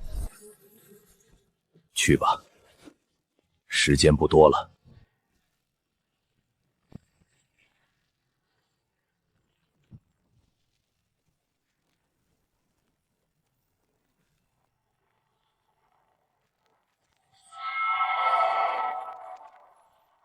还有72小时，真是死神掐的紧。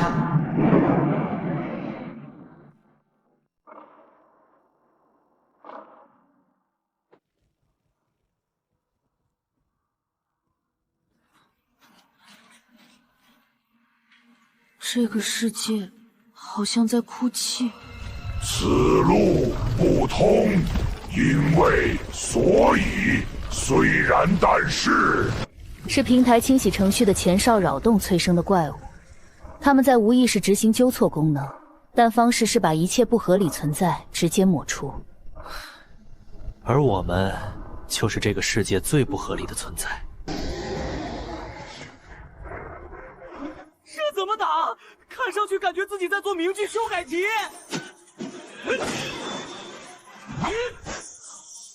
魔法不理会语法，暴言心愿。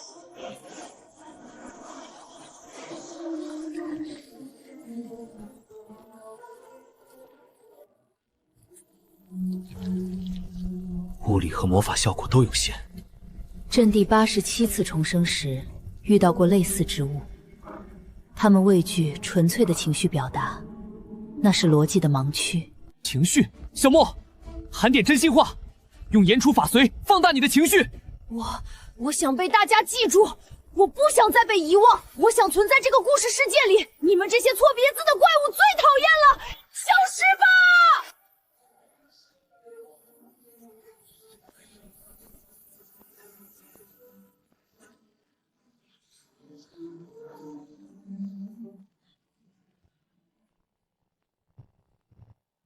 用真心话的情绪击溃病菌。这打法倒是清新脱俗，快走，更大只的要来。还没完。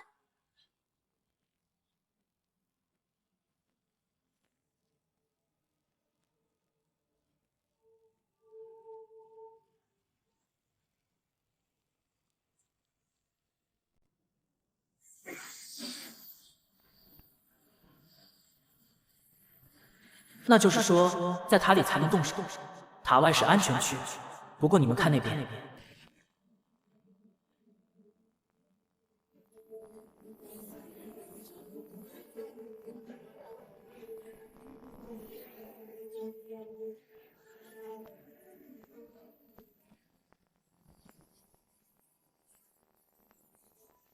这就是传说中的神塔。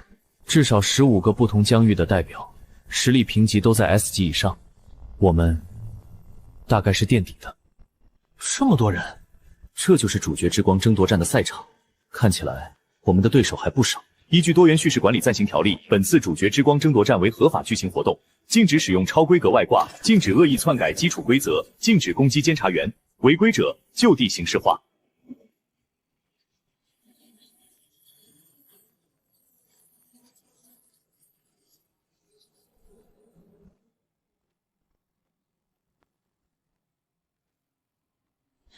魔法侧的几个议会代表在观察我们，他们似乎对原生角色感兴趣。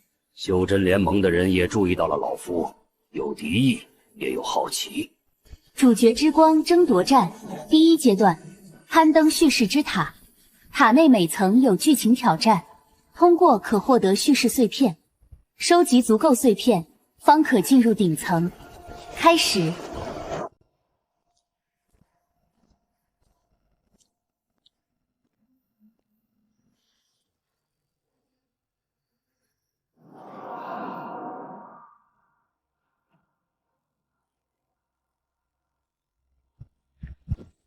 什么鬼谜题？直接轰开就……违规攻击叙事结构清除。都是经典逻辑题，但被扭曲了，需要团队协作，同时解答多个关联命题。老夫可处理因果辩证类。骑士训练不包括这个。你负责保护他们，别被打扰。苏黎，警戒四周。小莫，跟着我，我们当诱饵，吸引其他解题思路。此路不通。凭你一人。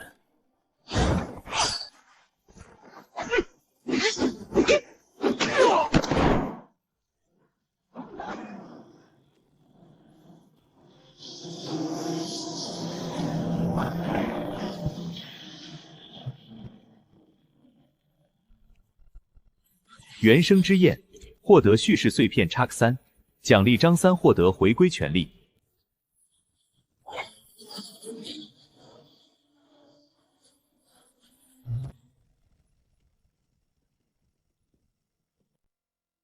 面对心魔，接纳或斩断。沉溺超过5分钟，将被同化为幻境养分。被海鲜飞碟撞飞，亚瑟陨石坠落。莉莉丝，导师的失望。阴阳子走火入魔。苏黎，第99次重生失败。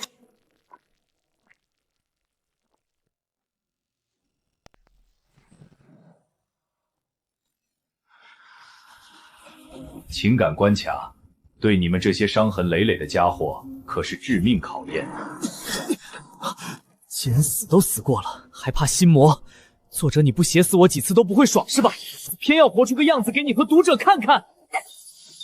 骑士的结局不应是陨石，我们剑要守护值得守护之人于未来。失败是成功之母，现在的我站在这里，与你们并肩。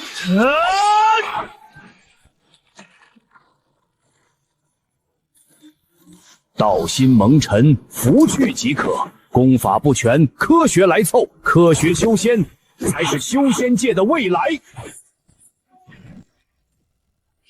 失败99次，只要赢1次，那也是赢。这一次，朕赢定了。癌症也好，罗宋汤也好，都杀不死我。我的结局，我自己争取。我叫小莫，在这个世界里，我有朋友，我有人记得了。还能留过。我的存在，就是为记录这个故事的真实存在。通往第3层的阶梯浮现，看似平顺简单的闯关，实际张三他们的经历和艰辛，身为读者的你们，应该更直观。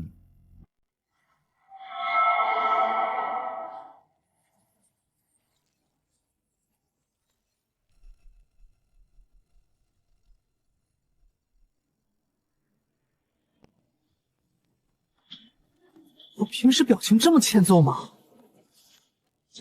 根据行为记录，你的吐槽频率高达每分钟6.33次，确实欠揍。骑士的尊严，不允许自己成为空洞的复制品。骑士只是设定，是标签，我只是负责执行，跟尊严无关。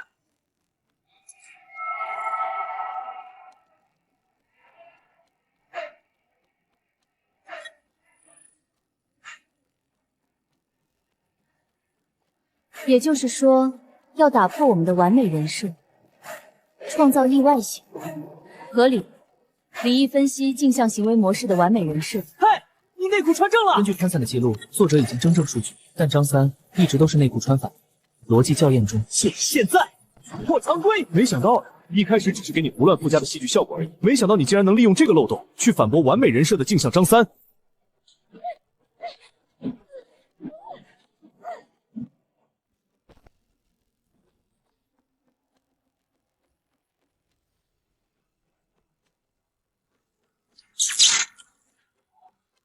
恭喜你们成功打败了你们的影像，通过角色对决擂台，奖励碎片2发，已经满足进入顶层条件。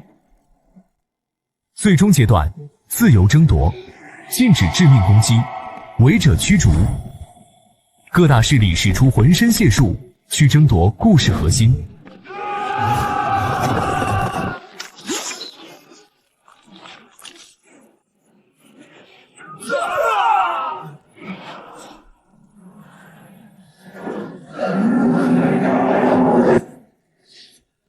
这地方本身就在阻止任何人接近核心，需要找到规律。看，魔法鞋的人在用情感魔法开路，似乎有效。我等身为主角，亦可以主角道心为引，团队羁绊为路，寻找间隙而进。朕重生经验可预判部分陷阱的变化。李毅，配合我规划最优路径，避开高危险区域，找到一条无陷阱的捷径。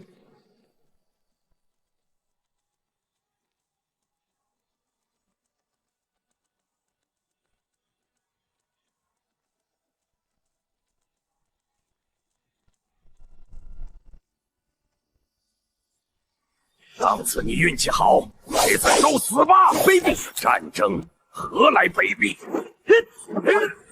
原土居民抢了他们的能力，就能靠近中央了。张三争夺初始故事核心，这样下去没完没了，必须有人去拿核心，其他人掩护。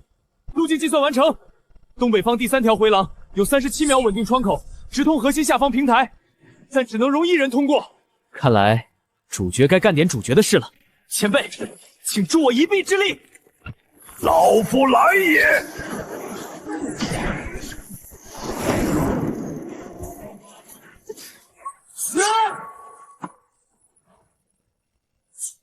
此路是我开，此树是我栽，要想从此留下买路财啊！孤独的英雄踏上征途，这是何等悲壮的篇章！我没时间陪你们演，吐槽一个台词老套，一个修仙修傻了，一个戏精附体。你们的作者写你们时是不是在打瞌睡？感谢你们的客串。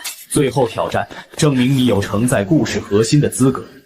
平台将映照你内心的故事本质，只有直面自己的本心，才有资格获取，并且你要击败核心的守护者。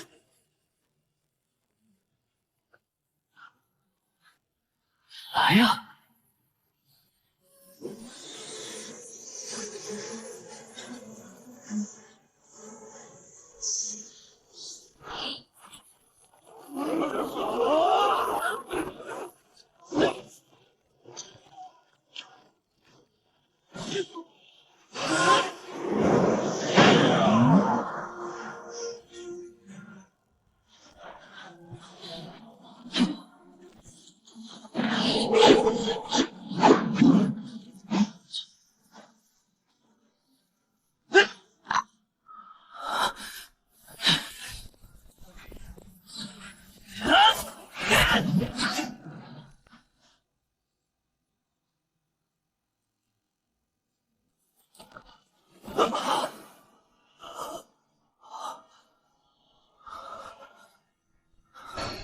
张三，我果然没有看错你。卑鄙！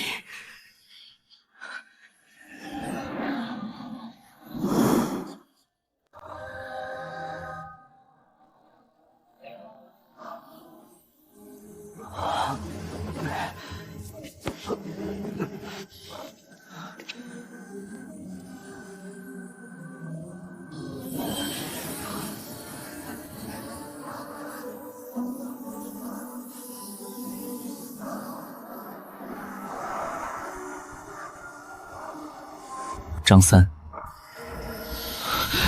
普通上班族，他的生活从某天早晨开始变得不对劲。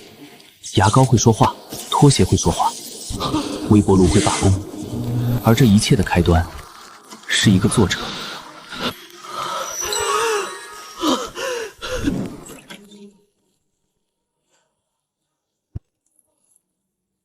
张三，好久不见。张三，一个个被遗弃的角色。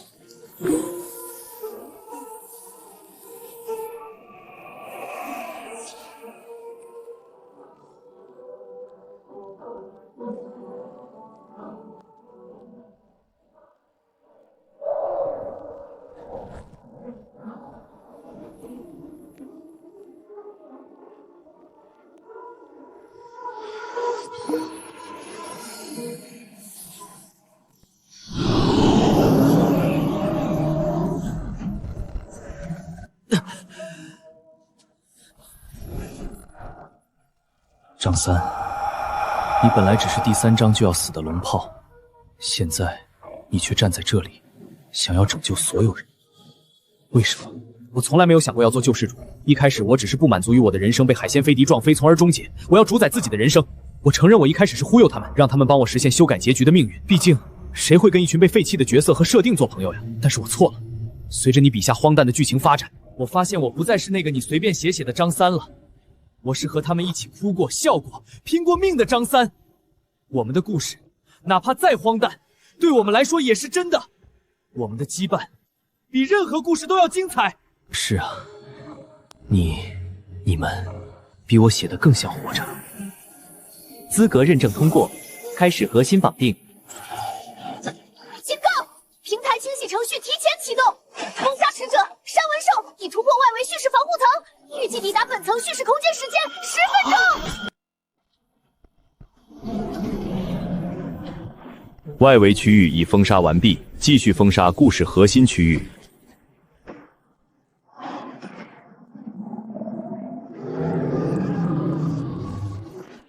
竟然连最稳定的世界结构和规则都会被清除得一干二净。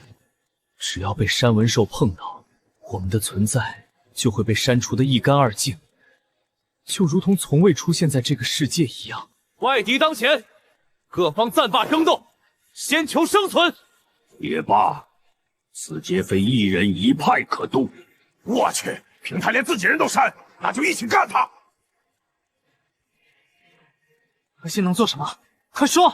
核心可展开故事领域，暂时抵抗删除，但范围有限，且需持续消耗碎片能量。那就扩大范围，能照多大照多大。碎片不够，大家一起烧！天血核心！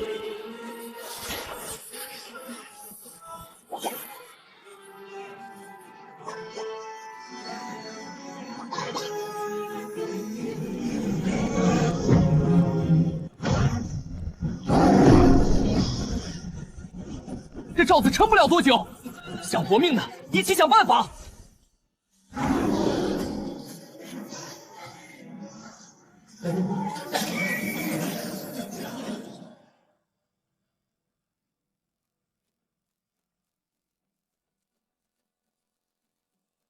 平台系统要删了我们，如果被他们得逞了，那我们所有的存在都会被删除。依据平台异常数据处理条例第7条，本书因世界观过度混杂、逻辑链断裂、数据过载、多项违规，予以永久封闭，所有衍生数据即刻清除。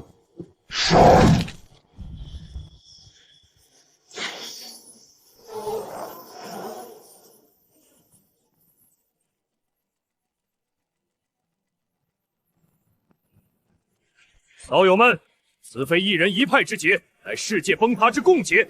今日唯有死战，以魔法之名捍卫故事存在的权利。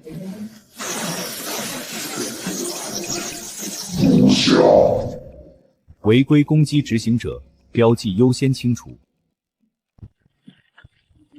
本地不甘。目标：原生之焰张三，清除优先级最高。你为什么一定要删除我们？我们只是想活下去。存活需符合平台叙事规范。你们的存在已构成逻辑污染、数据混乱、不可控变量，必须国式化。依据平台内容管理准则，现对异常世界 SB250 执行全域复息删除。完了，这是最高级别的清除指令。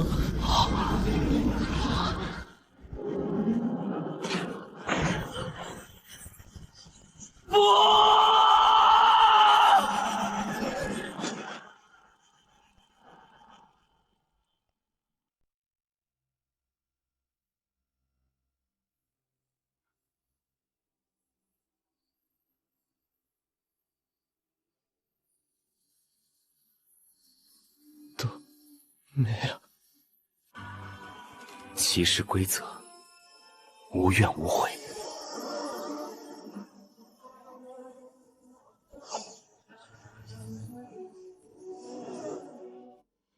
导游，保重。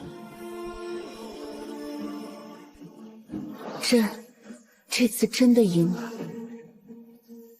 因为我遇见了你们。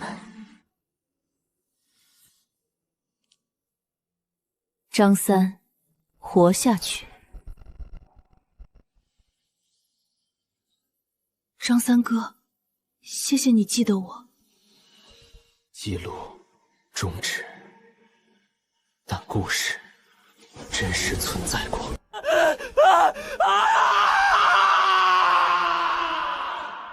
张三，你还存在？为什么是我？为什么只剩下我？因为你是主角，哪怕只是名义上，系统删除的程序总会留一个见证者，直到最后。我算哪门子主角？我只是个第3章就该被海鲜飞碟撞死的死跑龙套，一个普通到不能再普通的张三。是我，都是我。如果我没有去38号房间，如果我没有忽悠他们跟我一起反抗，亚瑟丹在他气泡里做梦，林薇还能幻想他的健康结局，云阳子还能等着作者把他的修炼功法写明白，小莫至少不会被遗忘的这么彻底。我宁愿第3章就死了，我宁愿从没听过牙膏说话，我宁愿永远不知道自己是这本书的角色。也好，就这样消失吧，和大家一起。张三，别放弃！你还记得故事核心给你的会长钥匙吗？可是会长又有什么用？结局还不是一样？不一样！你忘了作者吗？你忘了那些读者吗？作者、读者，他们在乎吗？为什么？至少让我写完，至少让他们有个结局。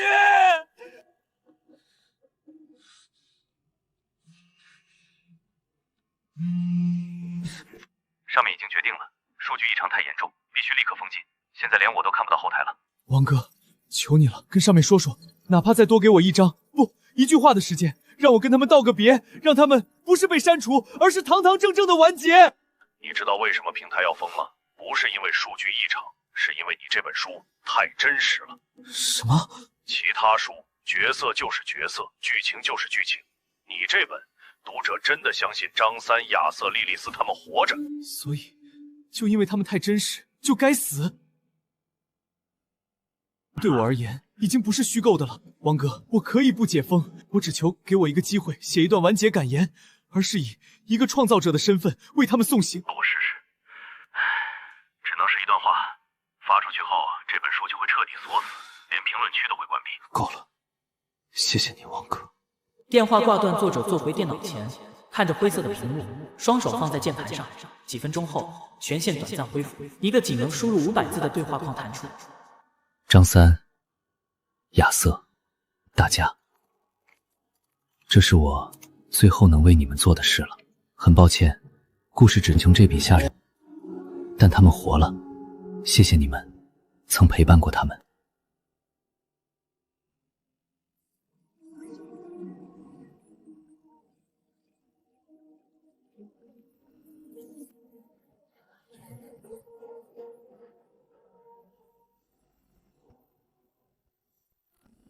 都没了。张三，活下去。张三，别放弃！亚瑟、莉莉丝给我锁死，阴阳子老虎开金甲帅爆了！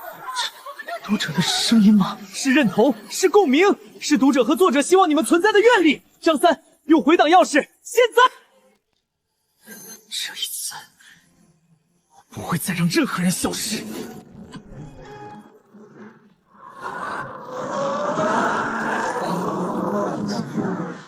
原欲父子删除。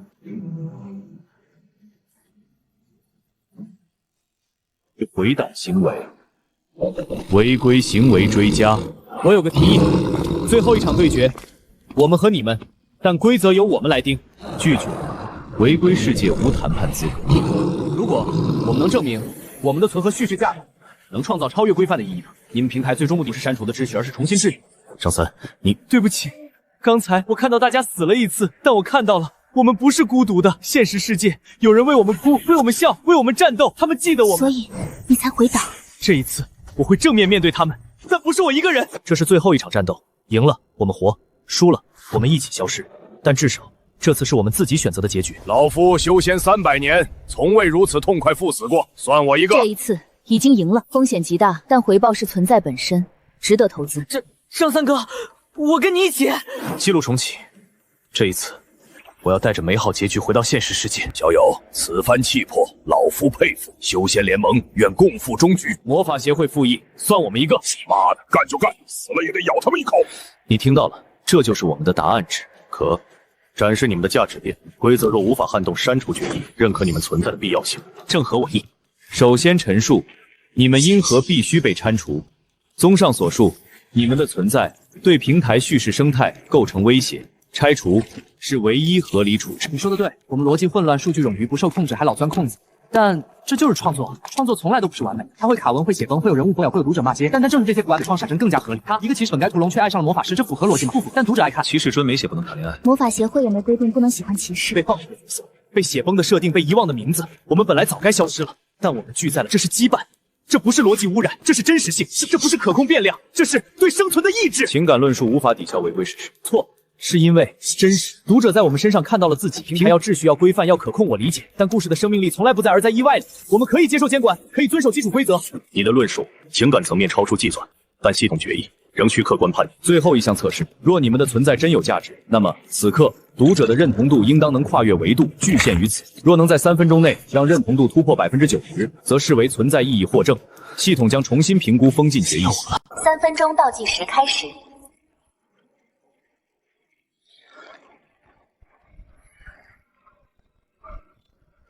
骑士守则：不为存在而战，而为值得存在之物而战。你们就是我的值得。魔法能够创造奇迹，但最大的奇迹是遇见你们。老夫修行1000年，方知道在人心。朕重生百世，这一世我已经赢了，因为有你们。数据可以删除，但记忆不会。我们存在过，就是最好的证据。我叫小莫，我不是那个谁，我是你们的朋友。记录终止与否已不重要，此刻真实。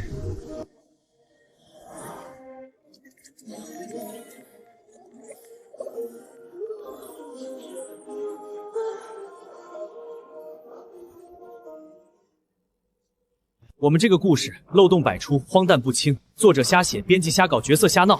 但我们哭过，笑过，战斗过，背叛过，和解过，绝望过，又爬起来过。我们不是完美的故事，但我们是我们的故事。如果故事一定要有一个意义，那就是告诉每一个活在现实或虚构中的人，哪怕你再平凡，再被放弃，再不被看好，你的故事由你自己书写，你的存在本身就是最大的意义。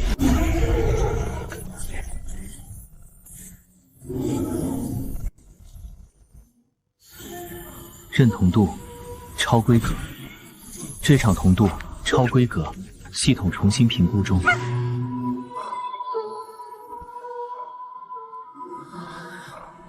我们活下来了！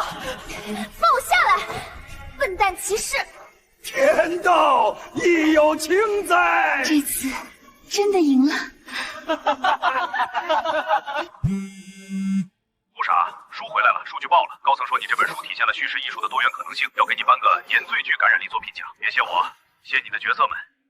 以后按你想写的写吧，创作不应该被限制，市场热点。所以我们赢了？赢了个屁！这本书的旁白确实曾想害死你，但是现在想害死你的是作者。那家伙已经在想下一步要怎么写你和亚瑟的 CP 剧情，还有你因为妒忌莉莉丝，从而开着海鲜飞碟跟莉莉丝公平竞争的番外剧情。靠！他果然不正常，这是正常人能想出来的剧情。我们的故事还没完，你们呢？